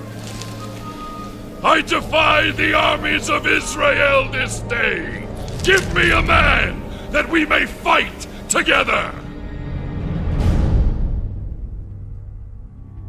When Saul and all Israel heard these words of the Philistine, they were dismayed and greatly afraid. Now David was the son of that Ephrathite of Bethlehem, Judah, whose name was Jesse, and who had 8 sons. And the man was old, advanced in years in the days of Saul. The 3 oldest sons of Jesse had gone to follow Saul to the battle. The names of his 3 sons who went to the battle were Eliab the firstborn, next to him Abinadab, and the third Shammah. David was the youngest, and the 3 oldest followed Saul. But David occasionally went and returned from Saul to feed his father's sheep at Bethlehem. And the Philistine drew near and presented himself 40 days, morning and evening. Then Jesse said to his son David, "Take now for your brothers an ephah of this dried grain and these 10 loaves, and run to your brothers at the camp, and carry these 10 cheeses to the captain of their 1,000, and see how your brothers fare, and bring back news of them." Now Saul and they and all the men of Israel were in the valley of Elah, fighting with the Philistines. So David rose early in the morning, left the sheep with a keeper, and took the things, and went as Jesse had commanded him. And he came to the camp as the army was going out to the fight and shouting for the battle. For Israel and the Philistines had drawn up in battle array, army against army. And David left his supplies in the hand of the supply keeper, ran to the army, and came and greeted his brothers. Then, as he talked with them, there was the champion, the Philistine of Gath, Goliath by name, coming up from the armies of the Philistines, and he spoke according to the same words. So David heard them. And all the men of Israel, when they saw the man, fled from him and were dreadfully afraid. So the men of Israel said, "Have you seen this man who has come up? Surely he has come up to defy Israel. And it shall be that the man who kills him, the king will enrich with great riches, will give him his daughter, and give his father's house exemption from taxes in Israel." Then David spoke to the men who stood by him. "What shall be done for the man who kills this Philistine and takes away the reproach from Israel? For who is this uncircumcised Philistine that he should defy the armies of the living God?" So shall it be done for the man who kills him. Now Eliab, his oldest brother, heard when he spoke to the men, and Eliab's anger was aroused against David. "Why did you come down here? And with whom have you left those few sheep in the wilderness? I know your pride and the insolence of your heart, for you have come down to see the battle." What have I done now? Is there not a cause? Then he turned from him toward another and said the same thing. And these people answered him as the first ones did. Now when the words which David spoke were heard, they reported them to Saul, and he sent for him. Then David said to Saul, "Let no man's heart fail because of him. Your servant will go and fight with this Philistine."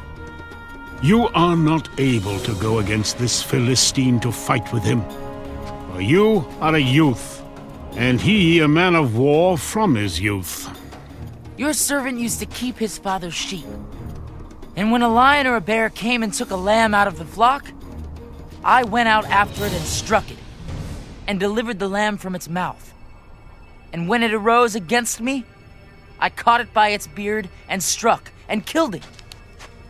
Your servant has killed both lion and bear, and this uncircumcised Philistine will be like one of them, seeing he has defied the armies of the living God.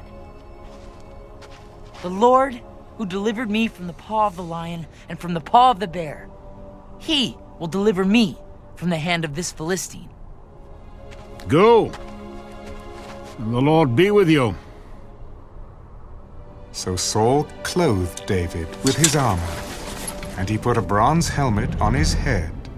He also clothed him with a coat of mail. David fastened his sword to his armor and tried to walk, for he had not tested them.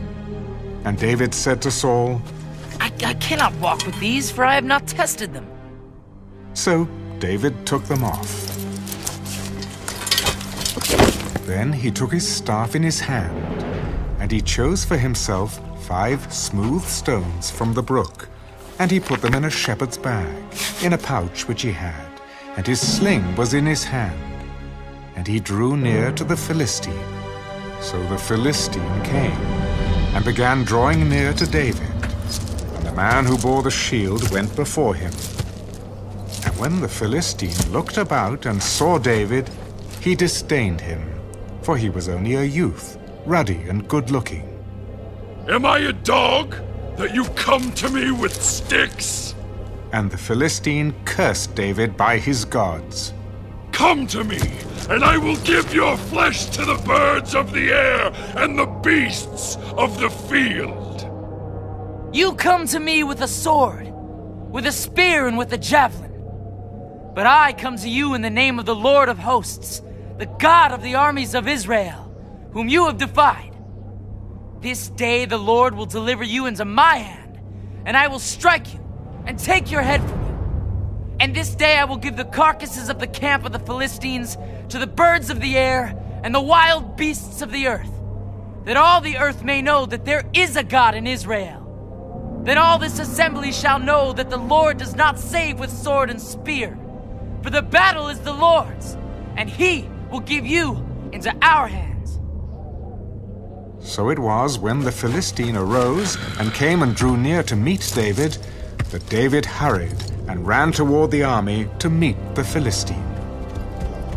Then David put his hand in his bag and took out a stone, and he slung it and struck the Philistine in his forehead, so that the stone sank into his forehead,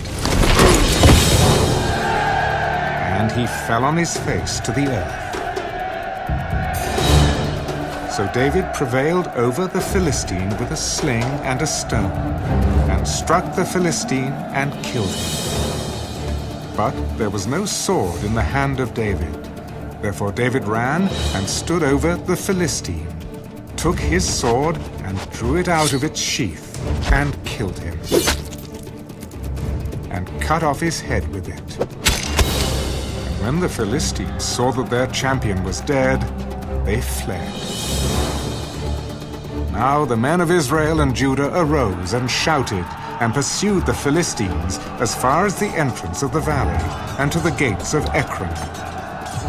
And the wounded of the Philistines fell along the road to Shaaraim, even as far as Gath and Ekron.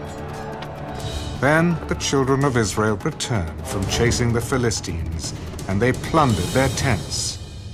And David took the head of the Philistine and brought it to Jerusalem, but he put his armor in his tent. When Saul saw David going out against the Philistine, he said to Abner, the commander of the army, Abner, whose son is this youth? As your soul lives, O king, I do not know. Inquire whose son this young man is. Then, as David returned from the slaughter of the Philistine, Abner took him and brought him before Saul with the head of the Philistine in his hand. And Saul said to him, Whose son are you, young man? I am the son of your servant Jesse, the Bethlehemite.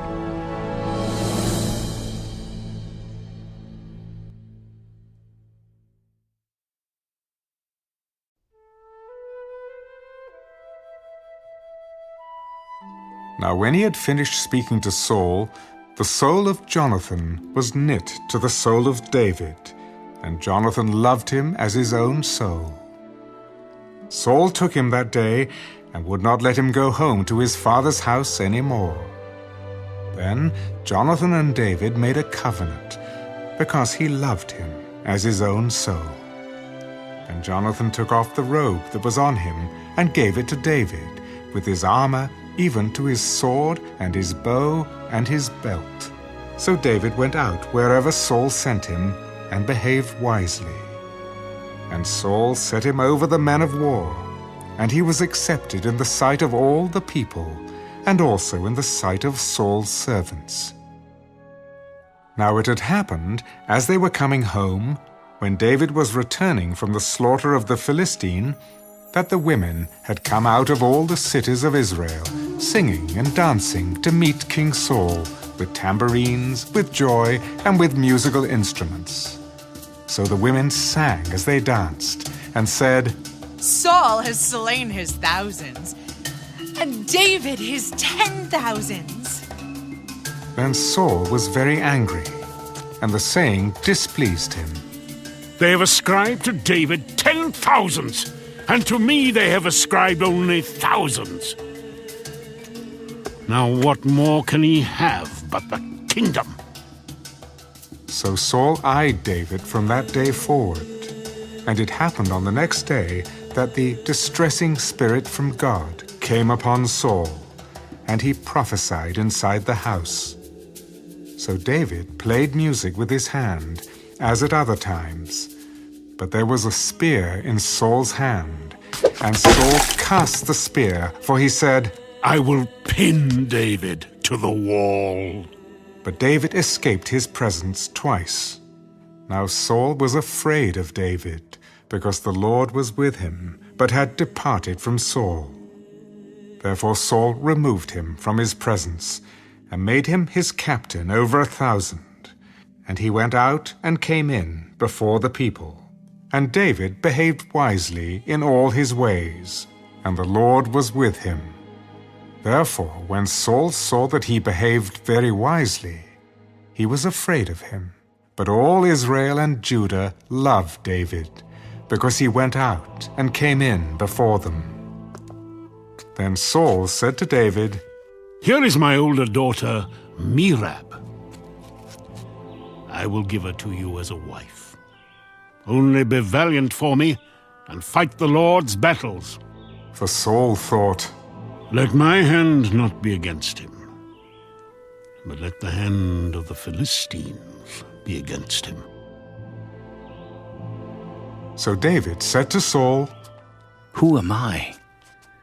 And what is my life or my father's family in Israel, that I should be son-in-law to the king?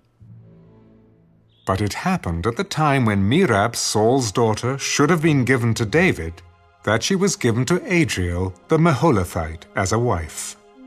Now Michal, Saul's daughter, loved David, and they told Saul, and the thing pleased him.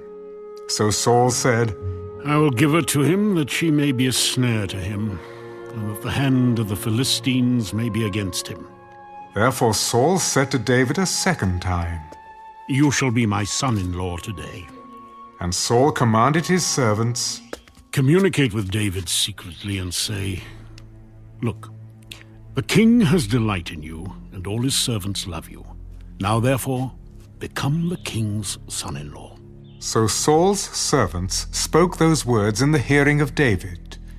And David said, Does it seem to you a light thing to be a king's son-in-law, seeing I am a poor and lightly esteemed man? And the servants of Saul told him, In this manner David spoke. Thus you shall say to David, The king does not desire any dowry, but 100 foreskins of the Philistines to take vengeance on the king's enemies. But Saul thought to make David fall by the hand of the Philistines.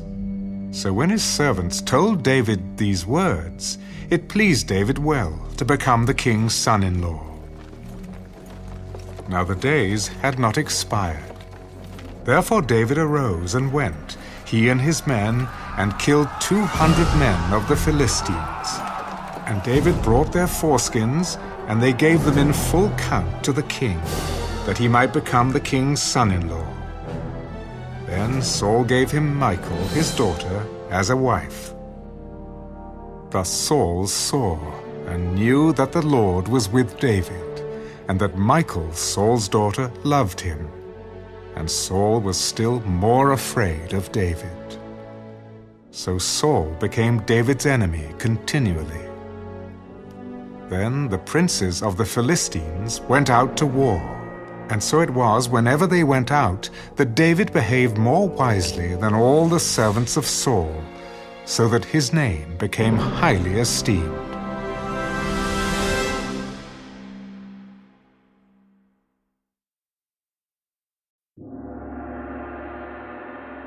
Now Saul spoke to Jonathan his son and to all his servants that they should kill David. But Jonathan, Saul's son, delighted greatly in David. So Jonathan told David, My father Saul seeks to kill you. Therefore, please be on your guard until morning, and stay in a secret place and hide. and I will go out and stand beside my father in the field where you are. And I will speak with my father about you. Then what I observe, I will tell you." Thus Jonathan spoke well of David to Saul his father. "Let not the king sin against his servant, against David, because he has not sinned against you, and because his works have been very good toward you. For he took his life in his hands and killed the Philistine, and the Lord brought about a great deliverance for all Israel. You saw it and rejoiced. Why then will you sin against innocent blood, to kill David without a cause?" So Saul heeded the voice of Jonathan, and Saul swore, "As the Lord lives, he shall not be killed." Then Jonathan called David, and Jonathan told him all these things. So Jonathan brought David to Saul, and he was in his presence as in times past.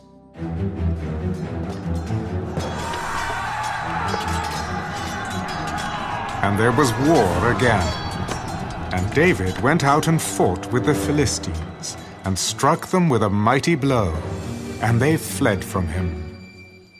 Now the distressing spirit from the Lord came upon Saul as he sat in his house with his spear in his hand.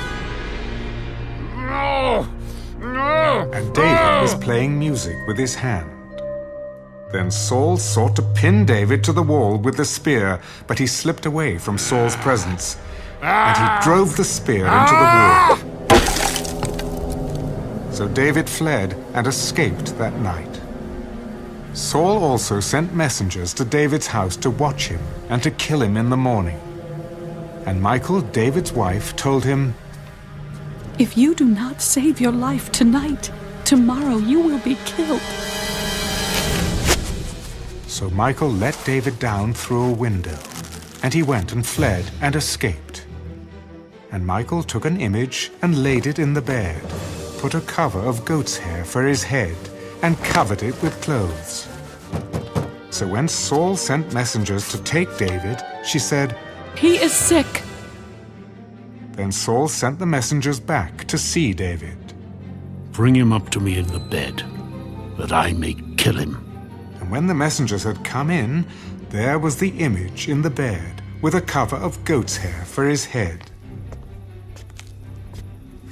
Then Saul said to Michal, "Why have you deceived me like this, and sent my enemy away, so that he has escaped?"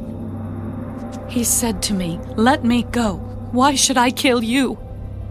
So David fled and escaped, and went to Samuel at Ramah, and told him all that Saul had done to him. And he and Samuel went and stayed in Naioth. Now it was told Saul, "Take note, David is at Naioth in Ramah." Then Saul sent messengers to take David. And when they saw the group of prophets prophesying, and Samuel standing as leader over them, the Spirit of God came upon the messengers of Saul, and they also prophesied. And when Saul was told, he sent other messengers, and they prophesied likewise. Then Saul sent messengers again the third time, and they prophesied also. Then he also went to Ramah, and came to the great well that is at Secu. So he asked, "Where are Samuel and David?"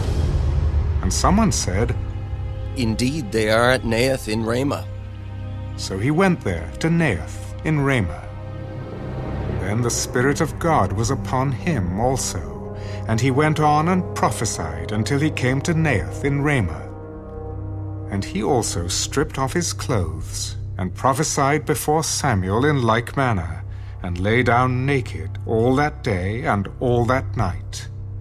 Therefore they say, "Is Saul also among the prophets?"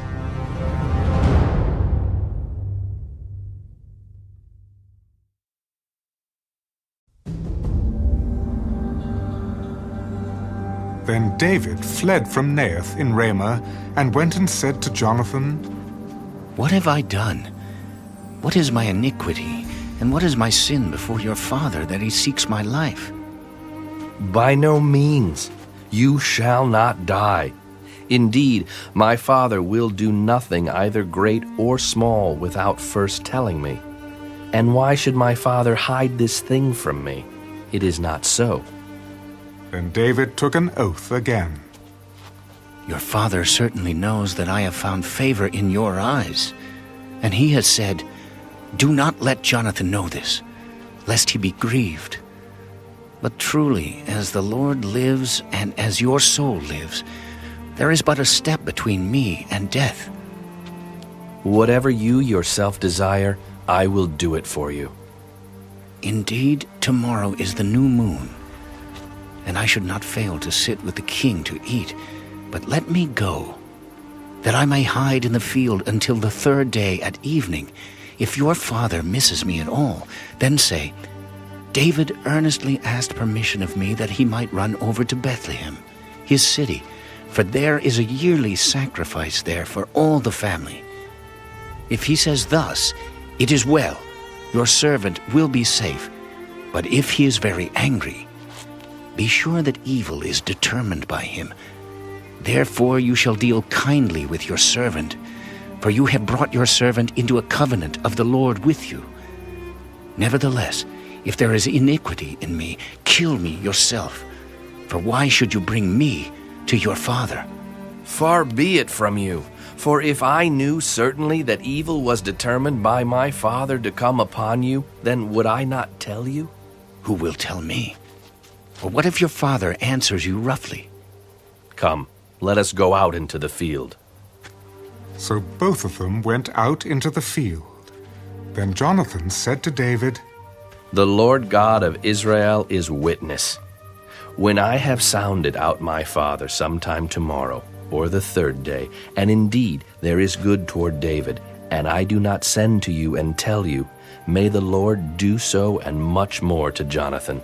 But if it pleases my father to do you evil, then I will report it to you and send you away, that you may go in safety.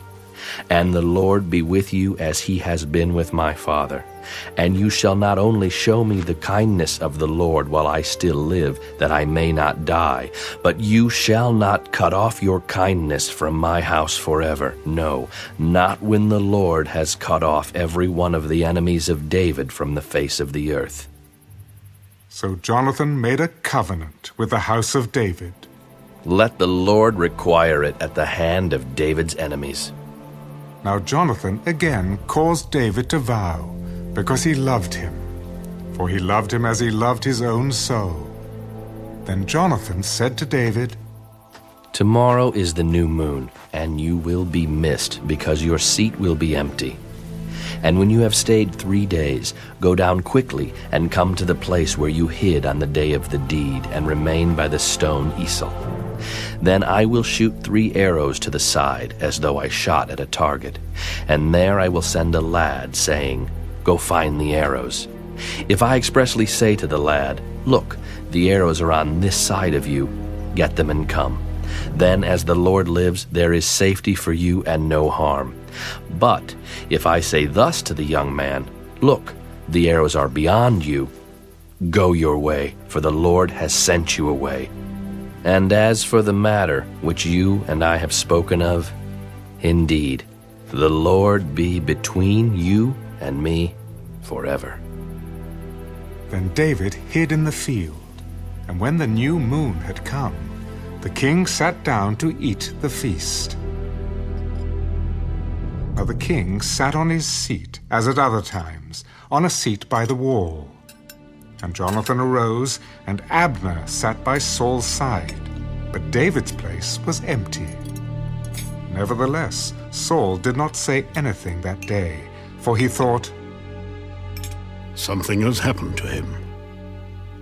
He is unclean. Surely he is unclean. And it happened the next day, the 2nd day of the month, that David's place was empty. And Saul said to Jonathan his son, Why has the son of Jesse not come to eat, either yesterday or today?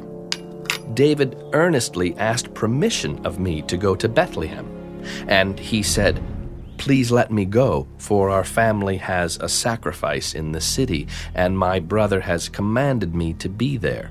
And now, if I have found favor in your eyes, please let me get away and see my brothers. Therefore, he has not come to the king's table." Then Saul's anger was aroused against Jonathan, and he said to him, "You son of a perverse, rebellious woman! Do I not know that you have chosen the son of Jesse, to your own shame and to the shame of your mother's nakedness? For as long as the son of Jesse lives on the earth, you shall not be established, nor your kingdom.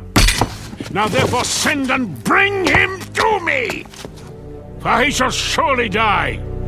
"Why should he be killed? What has he done?" Then Saul cast a spear at him to kill him, by which Jonathan knew that it was determined by his father to kill David. So Jonathan arose from the table in fierce anger, and ate no food the second day of the month, for he was grieved for David, because his father had treated him shamefully. And so it was, in the morning, that Jonathan went out into the field at the time appointed with David, and a little lad was with him. Then he said to his lad, "Now run, find the arrows which I shoot."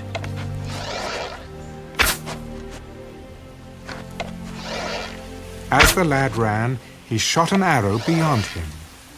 When the lad had come to the place where the arrow was, which Jonathan had shot, Jonathan cried out after the lad and said, "Is not the arrow beyond you? Make haste, hurry, do not delay."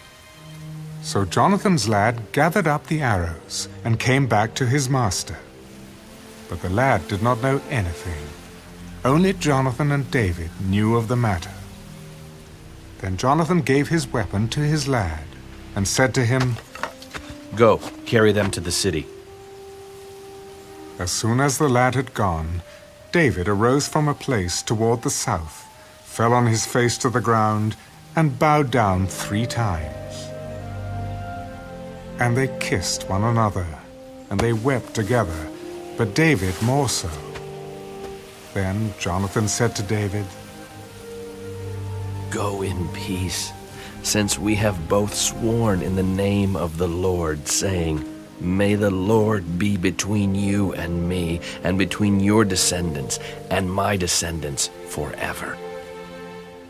So he arose and departed, and Jonathan went into the city.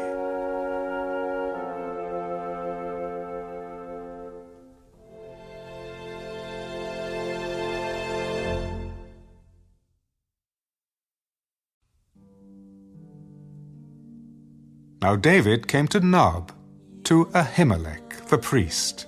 And Ahimelech was afraid when he met David, and said to him, "Why are you alone, and no one is with you?"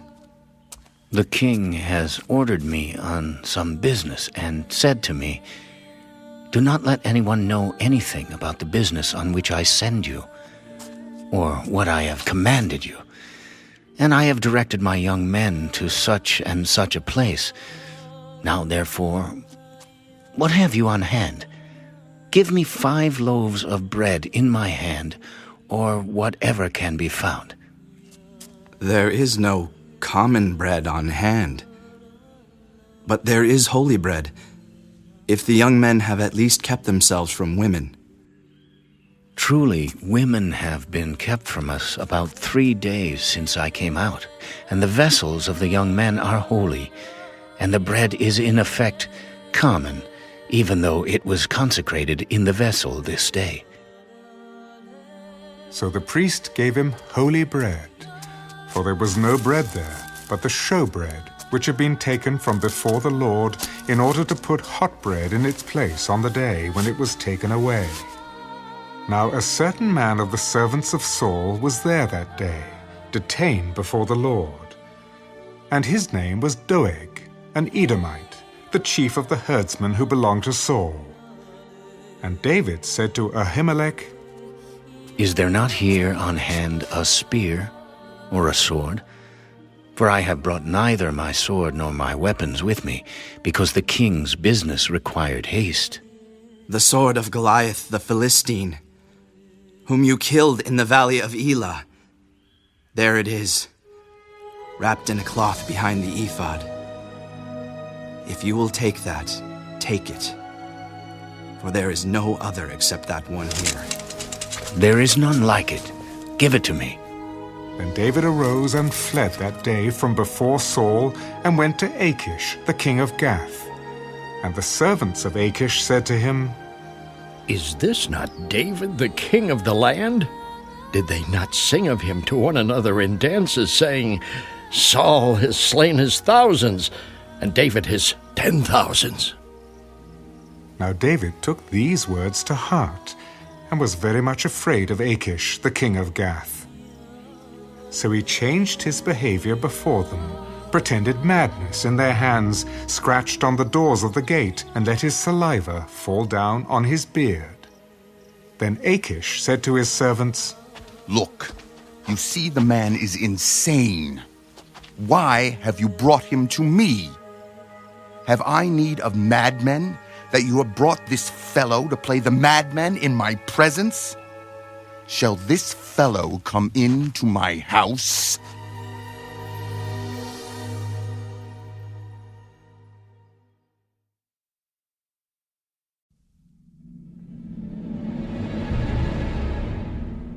David therefore departed from there, and escaped to the cave of Adullam. So when his brothers and all his father's house heard it, they went down there to him.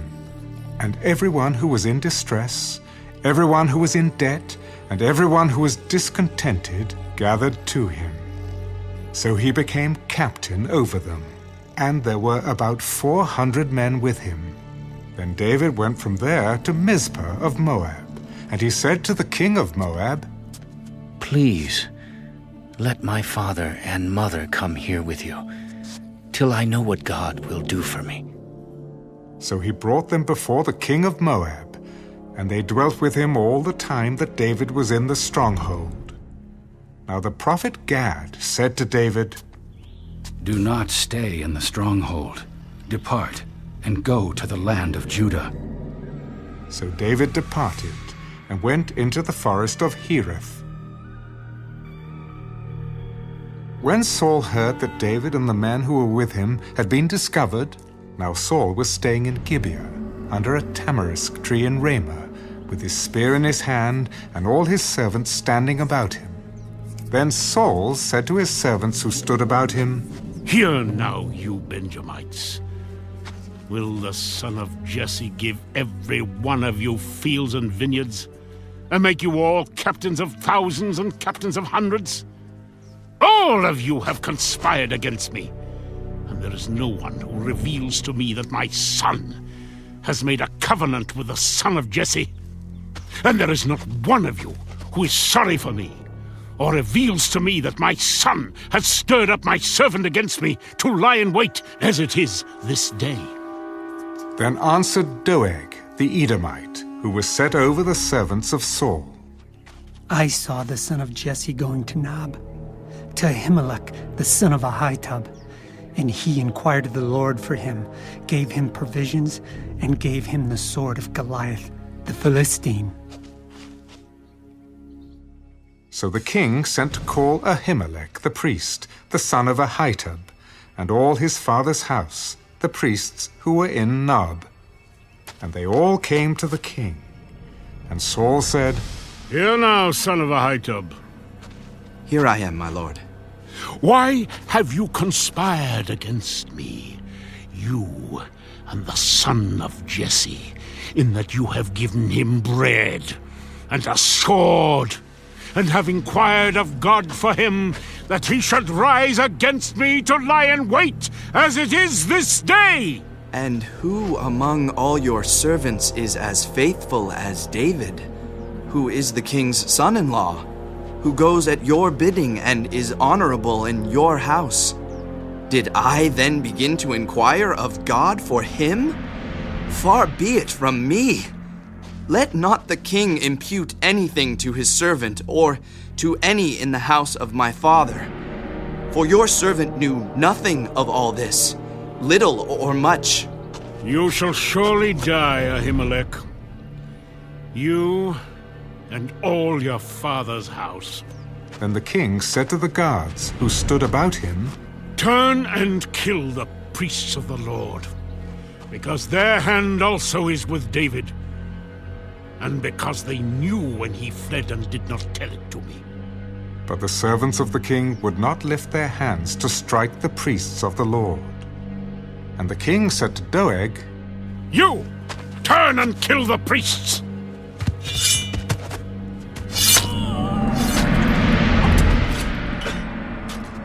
So Doeg the Edomite turned and struck the priests, and killed on that day 85 men who wore a linen ephod. Also Nob, the city of the priests, he struck with the edge of the sword, both men and women, children and nursing infants, oxen and donkeys and sheep, with the edge of the sword. Now one of the sons of Ahimelech, the son of Ahitub, named Abiathar, escaped, and fled after David. And Abiathar told David that Saul had killed the Lord's priests. So David said to Abiathar, I knew that day when Doeg the Edomite was there, that he would surely tell Saul, I have caused the death of all the persons of your father's house. Stay with me. Do not fear. For he who seeks my life seeks your life, but with me you shall be safe.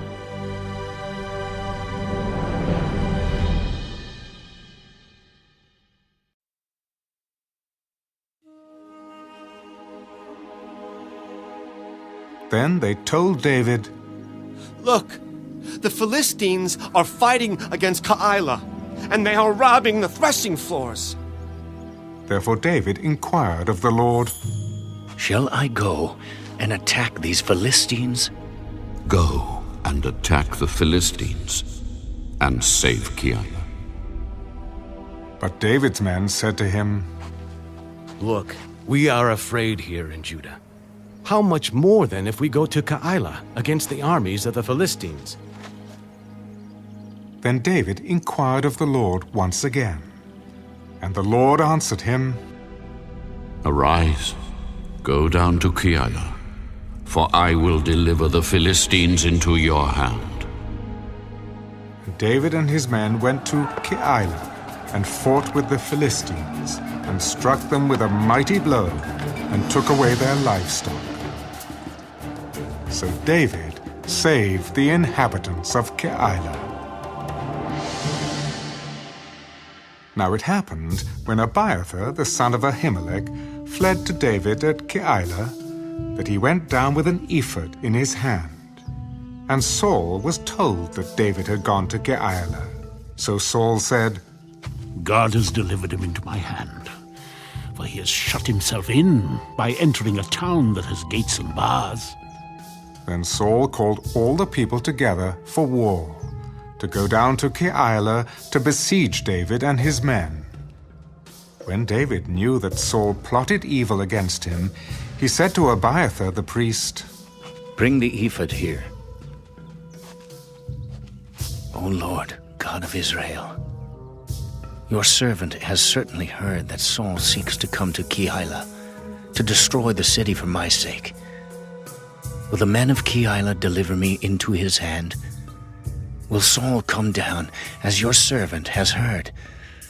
O Lord God of Israel, I pray, tell your servant. He will come down. Will the men of Keilah deliver me and my men into the hand of Saul? They will deliver you. So David and his men, about 600, arose and departed from Keilah, and went wherever they could go. Then it was told Saul that David had escaped from Keilah, so he halted the expedition. And David stayed in strongholds in the wilderness, and remained in the mountains in the wilderness of Ziph. Saul sought him every day, but God did not deliver him into his hand. So David saw that Saul had come out to seek his life, and David was in the wilderness of Ziph, in a forest. Then Jonathan, Saul's son, arose and went to David in the woods, and strengthened his hand in God. And he said to him, Do not fear, for the hand of Saul my father shall not find you. You shall be king over Israel, and I shall be next to you. Even my father Saul knows that. So the two of them made a covenant before the Lord. And David stayed in the woods, and Jonathan went to his own house. Then the Ziphites came up to Saul at Gibeah. Is David not hiding with us in strongholds in the woods, in the hill of Hachilah, which is on the south of Jeshimon? Now therefore, O king, come down according to all the desire of your soul to come down, and our part shall be to deliver him into the king's hand. Blessed are you of the Lord, for you have compassion on me. Please go and find out for sure, and see the place where his hideout is, and who has seen him there.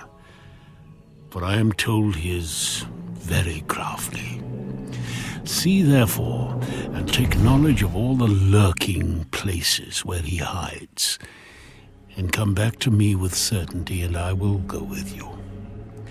And it shall be, if he is in the land, that I will search for him throughout all the clans of Judah. So they arose and went to Ziph before Saul.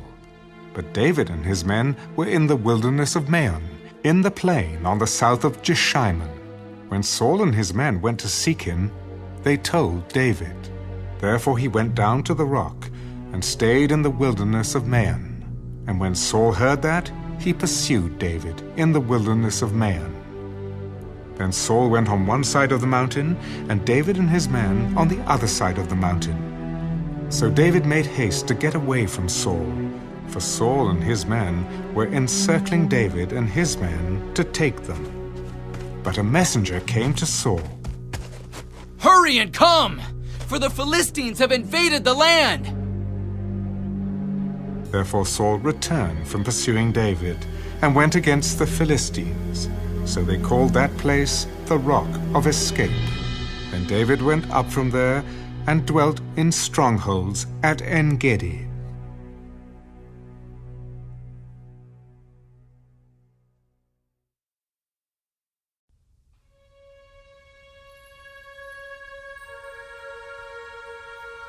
Now it happened, when Saul had returned from following the Philistines, that it was told him, Take note, David is in the wilderness of En-gedi. Then Saul took 3,000 chosen men from all Israel, and went to seek David and his men on the rocks of the wild goats.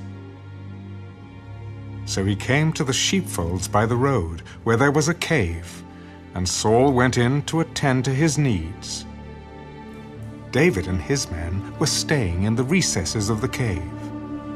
Then the men of David said to him, This is the day of which the Lord said to you, Behold, I will deliver your enemy into your hand, that you may do to him as it seems good to you. And David arose and secretly cut off a corner of Saul's robe. Now it happened afterward that David's heart troubled him, because he had cut Saul's robe. And he said to his men, The Lord forbid that I should do this thing to my master, the Lord's anointed, to stretch out my hand against him, seeing he is the anointed of the Lord. So David restrained his servants with these words, and did not allow them to rise against Saul. And Saul got up from the cave and went on his way. David also arose afterward, went out of the cave, and called out to Saul, My lord the king! And when Saul looked behind him, David stooped with his face to the earth and bowed down. Why do you listen to the words of men who say, Indeed, David seeks your harm? Look this day, your eyes have seen that the Lord delivered you today into my hand in the cave, and someone urged me to kill you. but my eye spared you. And I said, I will not stretch out my hand against my Lord, for he is the Lord's anointed. Moreover, my father, see, yes, see the corner of your robe in my hand. For in that I cut off the corner of your robe and did not kill you, know and see that there is neither evil nor rebellion in my hand, and I have not sinned against you. Yet you hunt my life to take it. Let the Lord judge between you and me, and let the Lord avenge me on you. But my hand shall not be against you. As the proverb of the ancients says, wickedness proceeds from the wicked, but my hand shall not be against you. After whom has the king of Israel come out? Whom do you pursue? A dead dog? A flea? Therefore, let the Lord be judge, and judge between you and me, and see and plead my case, and deliver me out of your hand. So it was, when David had finished speaking these words to Saul, that Saul said, Is this your voice, my son, David? And Saul lifted up his voice and wept. Oh, you are more righteous than I. For you have rewarded me with good, whereas I have rewarded you with evil. And you have shown this day how you have dealt well with me. For when the Lord delivered me into your hand, you did not kill me. For if a man finds his enemy, will he let him get away safely? Therefore may the Lord reward you with good for what you have done to me this day. And now I know indeed that you shall surely be king, and that the kingdom of Israel shall be established in your hand. Therefore swear now to me, by the Lord, that you will not cut off my descendants after me, and that you will not destroy my name from my father's house. So David swore to Saul, and Saul went home. But David and his men went up to the stronghold.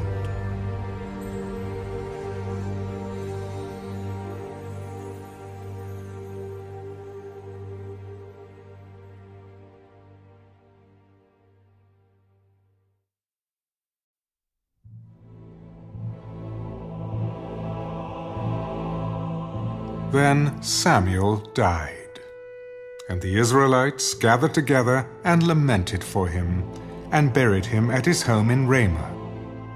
And David arose and went down to the wilderness of Paran. Now there was a man in Maon whose business was in Carmel, and the man was very rich. He had 3,000 sheep and 1,000 goats, and he was shearing his sheep in Carmel. The name of the man was Nabal, and the name of his wife Abigail. And she was a woman of good understanding and beautiful appearance. But the man was harsh and evil in his doings. He was of the house of Caleb. When David heard in the wilderness that Nabal was shearing his sheep, David sent 10 young men. And David said to the young men, Go up to Carmel, go to Nabal, and greet him in my name. And thus you shall say to him who lives in prosperity, Peace be to you, peace to your house, and peace to all you have.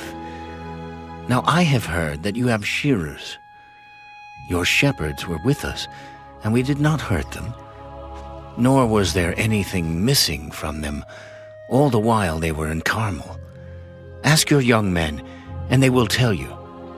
Therefore let my young men find favor in your eyes, for we come on a feast day. Please give whatever comes to your hand, to your servants, and to your son David. So when David's young men came, they spoke to Nabal according to all these words in the name of David, and waited. Then Nabal answered David's servants, Who is David, and who is the son of Jesse? There are many servants nowadays who break away, each one from his master. Shall I then take my bread and my water and my meat that I have killed for my shearers and give it to men when I do not know where they are from? So David's young men turned on their heels and went back, and they came and told him all these words. Then David said to his men, Every man gird on his sword. So every man girded on his sword, and David also girded on his sword. And about 400 men went with David, and 200 stayed with the supplies. Now one of the young men told Abigail, Nabal's wife, Look, David sent messengers from the wilderness to greet our master, and he reviled them. But the men were very good to us, and we were not hurt, nor did we miss anything as long as we accompanied them when we were in the fields. They were a wall to us, both by night and day, all the time we were with them keeping the sheep. Now, therefore, know and consider what you will do. For harm is determined against our master and against all his household, for he is such a scoundrel that one cannot speak to him. Then Abigail made haste, and took 200 loaves of bread, 2 skins of wine, 5 sheep already dressed, 5 seahs of roasted grain, 100 clusters of raisins, and 200 cakes of figs, and loaded them on donkeys. And she said to her servants, Go on before me. See, I am coming after you. But she did not tell her husband, Nabal. So it was, as she rode on the donkey, that she went down under cover of the hill. And there were David and his men coming down toward her, and she met them. Now David had said, Surely in vain I have protected all that this fellow has in the wilderness, so that nothing was missed of all that belongs to him. And he has repaid me evil for good. May God do so, and more also, to the enemies of David, if I leave one male of all who belong to him by morning light. Now when Abigail saw David, she dismounted quickly from the donkey, fell on her face before David, and bowed down to the ground. So she fell at his feet and said, On me, my lord, on me let this iniquity be. And please, let your maidservant speak in your ears, and hear the words of your maidservant. Please, let not my lord regard this scoundrel Nabal. For as his name is, so is he. Nabal is his name, and folly is with him. But I, your maidservant, did not see the young men of my lord whom you sent.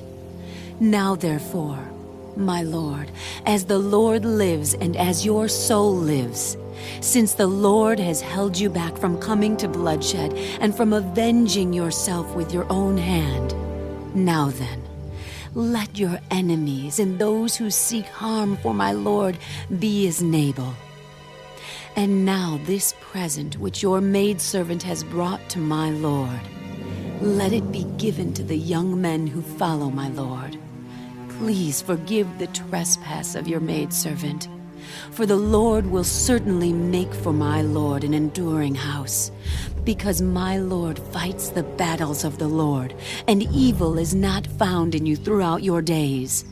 Yet a man has risen to pursue you and seek your life. But the life of my lord shall be bound in the bundle of the living with the Lord your God, and the lives of your enemies he shall sling out as from the pocket of a sling. And it shall come to pass, when the Lord has done for my lord according to all the good that he has spoken concerning you, and has appointed you ruler over Israel, that this will be no grief to you, nor offense of heart to my lord, either that you have shed blood without cause, or that my lord has avenged himself. But when the Lord has dealt well with my lord, then remember your maidservant. Blessed is the Lord God of Israel, who sent you this day to meet me. And blessed is your advice, and blessed are you, because you have kept me this day from coming to bloodshed, and from avenging myself with my own hand. For indeed, as the Lord God of Israel lives, who has kept me back from hurting you, unless you had hurried and come to meet me, surely by morning light no males would have been left to Nabal. So David received from her hand what she had brought him, and said to her, Go up in peace to your house. See, I have heeded your voice and respected your person. Now Abigail went to Nabal, and there he was, holding a feast in his house, like the feast of a king. And Nabal's heart was merry within him, for he was very drunk. Therefore she told him nothing, little or much, until morning light. So it was in the morning, when the wine had gone from Nabal, and his wife had told him these things, that his heart died within him, and he became like a stone. Then it happened, after about 10 days, that the Lord struck Nabal, and he died. So when David heard that Nabal was dead, he said, Blessed be the Lord, who has pleaded the cause of my reproach from the hand of Nabal, and has kept his servant from evil. For the Lord has returned the wickedness of Nabal on his own head. And David sent and proposed to Abigail to take her as his wife. When the servants of David had come to Abigail at Carmel, they spoke to her. David sent us to you, to ask you to become his wife. Then she arose, bowed her face to the earth. Here is your maidservant, a servant to wash the feet of the servants of my Lord. So Abigail rose in haste and rode on a donkey, attended by 5 of her maidens. And she followed the messengers of David and became his wife. David also took Ahinoam of Jezreel, and so both of them were his wives. But Saul had given Michal, his daughter, David's wife, to Paltai, the son of Laish, who was from Galim.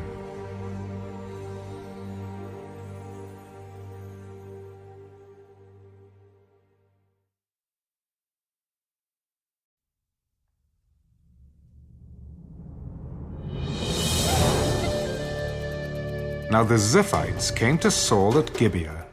Is David not hiding in the hill of Hachilah, opposite Jeshimon? Then Saul arose and went down to the wilderness of Ziph, having 3,000 chosen men of Israel with him, to seek David in the wilderness of Ziph. And Saul encamped in the hill of Hachilah, which is opposite Jeshimon, by the road. But David stayed in the wilderness, and he saw that Saul came after him into the wilderness. David therefore sent out spies, and understood that Saul had indeed come. So David arose and came to the place where Saul had encamped. And David saw the place where Saul lay, and Abner the son of Ner, the commander of his army. Now Saul lay within the camp, with the people encamped all around him.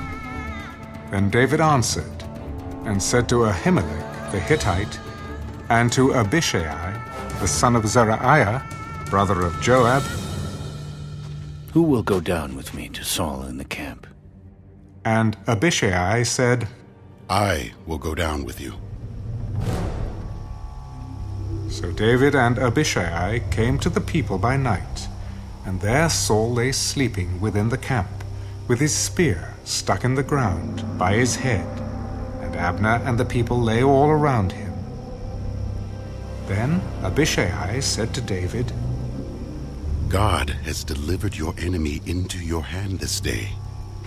Now, therefore, please, let me strike him at once with the spear, right to the earth, and I will not have to strike him a second time.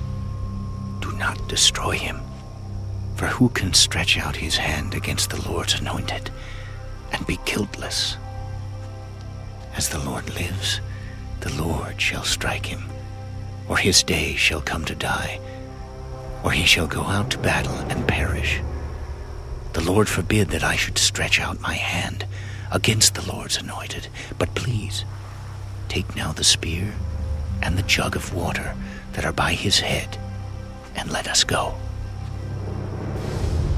So David took the spear and the jug of water by Saul's head, and they got away, and no man saw or knew it or awoke, for they were all asleep, because a deep sleep from the Lord had fallen on them. Now David went over to the other side, and stood on the top of a hill afar off, a great distance being between them. And David called out to the people and to Abner the son of Ner, "Do you not answer, Abner? Who are you, calling out to the king? Are you not a man? And who is like you in Israel? Why then have you not guarded your lord the king? For one of the people came in to destroy your lord the king. This thing that you have done is not good. As the Lord lives, you deserve to die, because you have not guarded your master, the Lord's anointed. And now see where the king's spear is, and the jug of water that was by his head." Then Saul knew David's voice. "Is this your voice, my son David?" "It is my voice, my lord, O king. Why does my lord thus pursue his servant? For what have I done? Or what evil is in my hand? Now therefore, please let my lord the king hear the words of his servant. If the Lord has stirred you up against me, let him accept an offering. But if it is the children of men, may they be cursed before the Lord. For they have driven me out this day from sharing in the inheritance of the Lord, saying, 'Go, serve other gods.' So now, do not let my blood fall to the earth before the face of the Lord. For the king of Israel has come out to seek a flea, as when one hunts a partridge in the mountains." "I have sinned. Return, my son David, for I will harm you no more, because my life was precious in your eyes this day. Indeed, I have played the fool and erred exceedingly." Here is the king's spear. Let one of the young men come over and get it. May the Lord repay every man for his righteousness and his faithfulness, for the Lord delivered you into my hand today. But I would not stretch out my hand against the Lord's anointed. And indeed, as your life was valued much this day in my eyes, so let my life be valued much in the eyes of the Lord, and let him deliver me out of all tribulation." May you be blessed, my son David. You shall both do great things and also still prevail. So David went on his way, and Saul returned to his place.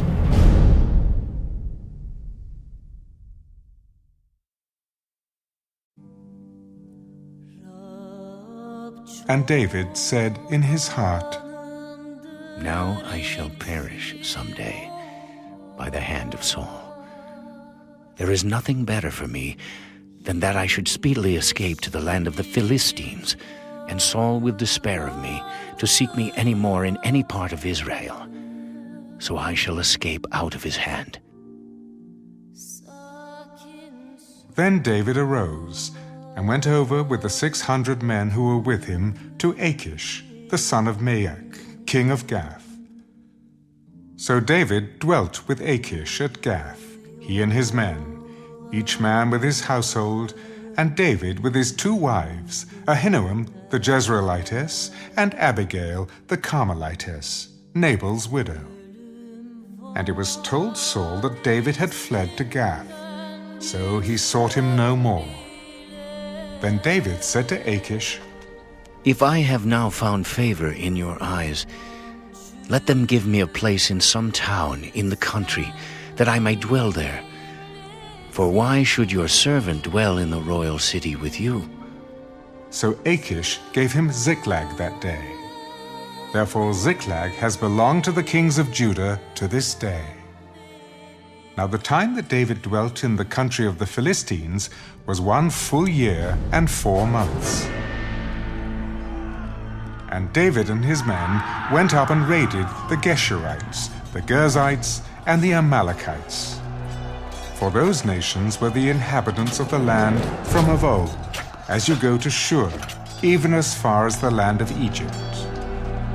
Whenever David attacked the land, he left neither man nor woman alive, but took away the sheep, the oxen, the donkeys, the camels, and the apparel, and returned and came to Achish. Then Achish would say, "Where have you made a raid today?"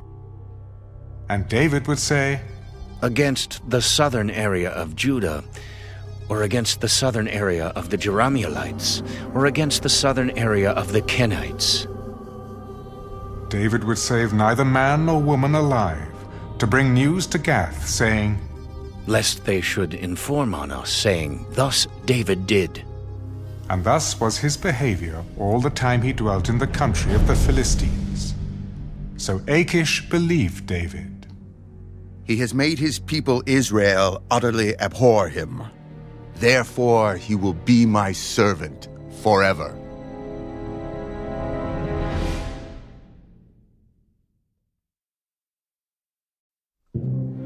Now it happened in those days that the Philistines gathered their armies together for war, to fight with Israel. And Achish said to David, "You assuredly know that you will go out with me to battle, you and your men." "Surely you know what your servant can do." "Therefore, I will make you one of my chief guardians, forever." Now Samuel had died, and all Israel had lamented for him, and buried him in Ramah, in his own city. And Saul had put the mediums and the spiritists out of the land. Then the Philistines gathered together and came and encamped at Shunem. So Saul gathered all Israel together, and they encamped at Gilboa. When Saul saw the army of the Philistines, he was afraid, and his heart trembled greatly. And when Saul inquired of the Lord did not answer him, either by dreams, or by Urim, or by the prophets. Then Saul said to his servants, "Find me a woman who is a medium, that I may go to her and inquire of her." In fact, there is a woman who is a medium at Endor. So Saul disguised himself, and put on other clothes. And he went, and 2 men with him, and they came to the woman by night. "Please conduct a seance for me, and bring up for me the one I shall name to you." Look, you know what Saul has done, how he has cut off the mediums and the spiritists from the land. Why then do you lay a snare for my life to cause me to die? And Saul swore to her by the Lord, "As the Lord lives, no punishment shall come upon you for this thing." Whom shall I bring up for you? Bring up Samuel. When the woman saw Samuel, she cried out with a loud voice, Why have you deceived me? For you are Saul. Do not be afraid. What did you see? I saw a spirit ascending out of the earth. What is his form? An old man is coming up, and he is covered with a mantle. And Saul perceived that it was Samuel, and he stooped with his face to the ground and bowed down. Now Samuel said to Saul, "Why have you disturbed me by bringing me up?" "I am deeply distressed. For the Philistines make war against me, and God has departed from me, and does not answer me anymore, neither by prophets nor by dreams. Therefore I have called you, that you may reveal to me what I should do. So, why do you ask me, seeing the Lord has departed from you and has become your enemy? And the Lord has done for himself as he spoke by me. For the Lord has torn the kingdom out of your hand and given it to your neighbor, David. Because you did not obey the voice of the Lord, nor execute his fierce wrath upon Amalek. Therefore, the Lord has done this thing to you this day. Moreover, the Lord will also deliver Israel with you into the hand of the Philistines. And tomorrow, you and your sons will be with me. The Lord will also deliver the army of Israel into the hand of the Philistines. Immediately Saul fell full length on the ground and was dreadfully afraid because of the words of Samuel. And there was no strength in him, for he had eaten no food all day or all night. And the woman came to Saul and saw that he was severely troubled. Look, your maidservant has obeyed your voice, and I have put my life in my hands and heeded the words which you spoke to me. Now, therefore, please, heed also the voice of your maidservant, and let me set a piece of bread before you, and eat, that you may have strength when you go on your way. But he refused. I will not eat. So his servants, together with the woman, urged him, and he heeded their voice. Then he arose from the ground and sat on the bed. Now the woman had a fatted calf in the house, and she hastened to kill it. And she took flour and kneaded it, and baked unleavened bread from it. So she brought it before Saul and his servants, and they ate. Then they rose and went away that night.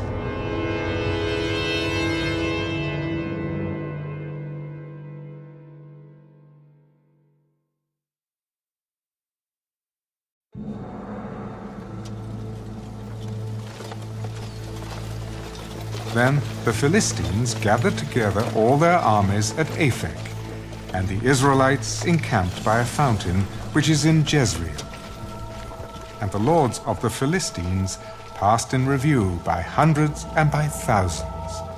But David and his men passed in review at the rear with Achish.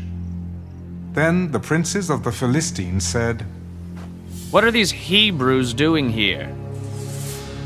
And Achish said to the princes of the Philistines, Is this not David, the servant of Saul, king of Israel, who has been with me these days or these years? And to this day I have found no fault in him since he defected to me. But the princes of the Philistines were angry with him. So the princes of the Philistines said to him, "Make this fellow return, that he may go back to the place which you have appointed for him, and do not let him go down with us to battle, lest in the battle he become our adversary. For with what could he reconcile himself to his master, if not with the heads of these men? Is this not David, of whom they sang to one another in dances, saying, 'Saul has slain his thousands, and David his 10,000s?'" Then Achish called David and said to him, Surely as the Lord lives, you have been upright, and your going out and your coming in with me in the army is good in my sight. For to this day I have not found evil in you since the day of your coming to me. Nevertheless, the lords do not favor you. Therefore return now and go in peace, that you may not displease the lords of the Philistines. But what have I done? And to this day, what have you found in your servant as long as I have been with you, that I may not go and fight against the enemies of my lord the king?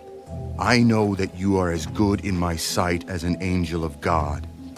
Nevertheless, the princes of the Philistines have said, "He shall not go up with us to the battle." Now, therefore, rise early in the morning with your master's servants who have come with you. And as soon as you are up early in the morning and have light, depart. So David and his men rose early to depart in the morning to return to the land of the Philistines. And the Philistines went up to Jezreel.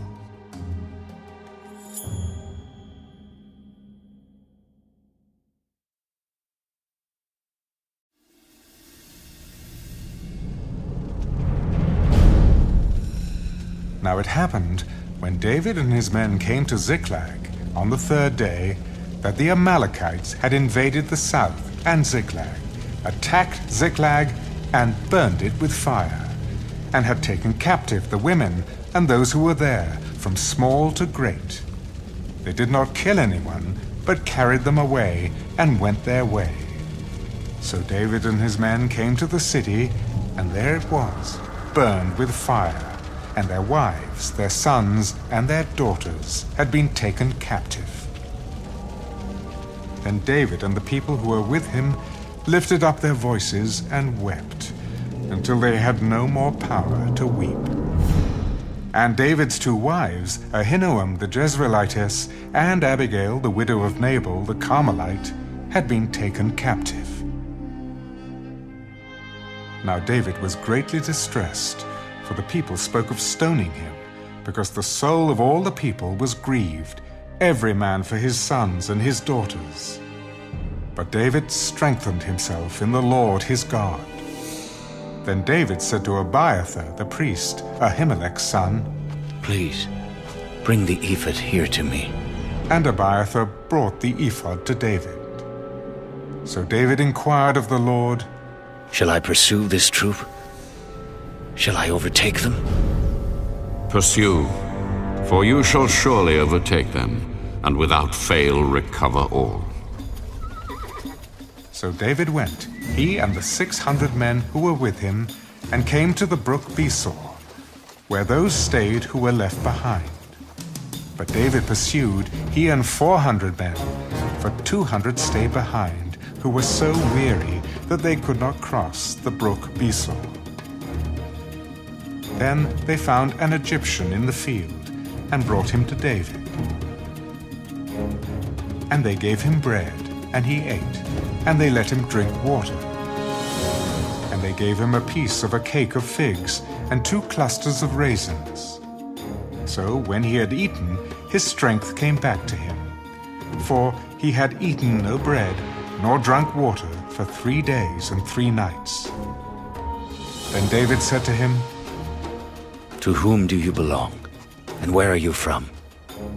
"I am a young man from Egypt, servant of an Amalekite, and my master left me behind because 3 days ago I fell sick. We made an invasion of the southern area of the Kerethites in the territory which belongs to Judah, and of the southern area of Caleb, and we burned Ziklag with fire." "Can you take me down to this troop?" "Swear to me by God that you will neither kill me nor deliver me into the hands of my master, and I will take you down to this troop." And when he had brought him down, there they were, spread out over all the land, eating and drinking and dancing, because of all the great spoil which they had taken from the land of the Philistines and from the land of Judah. Then David attacked them from twilight until the evening of the next day. Not a man of them escaped, except 400 young men who rode on camels and fled. So David recovered all that the Amalekites had carried away. And David rescued his 2 wives. and nothing of theirs was lacking, either small or great, sons or daughters, spoil, or anything which they had taken from them. David recovered all. Then David took all the flocks and herds they had driven before those other livestock, and said, "This is David's spoil." Now David came to the 200 men who had been so weary that they could not follow David, whom they also had made to stay at the brook Besor. So they went out to meet David, and to meet the people who were with him. And when David came near the people, he greeted them. Then all the wicked and worthless men of those who went with David answered and said, "Because they did not go with us, we will not give them any of the spoil that we have recovered, except for every man's wife and children, that they may lead them away and depart." My brethren, you shall not do so with what the Lord has given us, who has preserved us, and delivered into our hand the troop that came against us. For who will heed you in this matter? But as his part is who goes down to the battle, so shall his part be who stays by the supplies. They shall share alike. So it was from that day forward. He made it a statute and an ordinance for Israel to this day. Now when David came to Ziklag, he sent some of the spoil to the elders of Judah, to his friends, saying, Here is a present for you, from the spoil of the enemies of the Lord. To those who were in Bethel, those who were in Ramoth of the south, those who were in Jetah, those who were in Aroer, those who were in Siphmath, those who were in Eshtemoa, those who were in Rachel, those who were in the cities of the Jerahmeelites, those who were in the cities of the Kenites, those who were in Hormah, those who were in Korashan, those who were in Athak, those who were in Hebron, and to all the places where David himself and his men were accustomed to rove.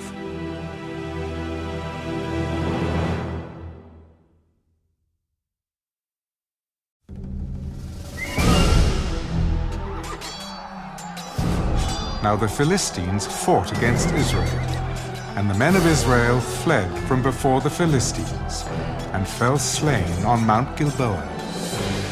Then the Philistines followed hard after Saul and his sons, and the Philistines killed Jonathan, Abinadab, and Malchishua, Saul's sons. The battle became fierce against Saul. The archers hit him, and he was severely wounded by the archers. Then Saul said to his armor-bearer, Draw your sword and thrust me through with it, lest these uncircumcised men come and thrust me through and abuse me. But his armor-bearer would not, for he was greatly afraid. Therefore Saul took a sword and fell on it. And when his armor-bearer saw that Saul was dead, he also fell on his sword and died with him. So Saul, his 3 sons, his armor-bearer, and all his men died together that same day.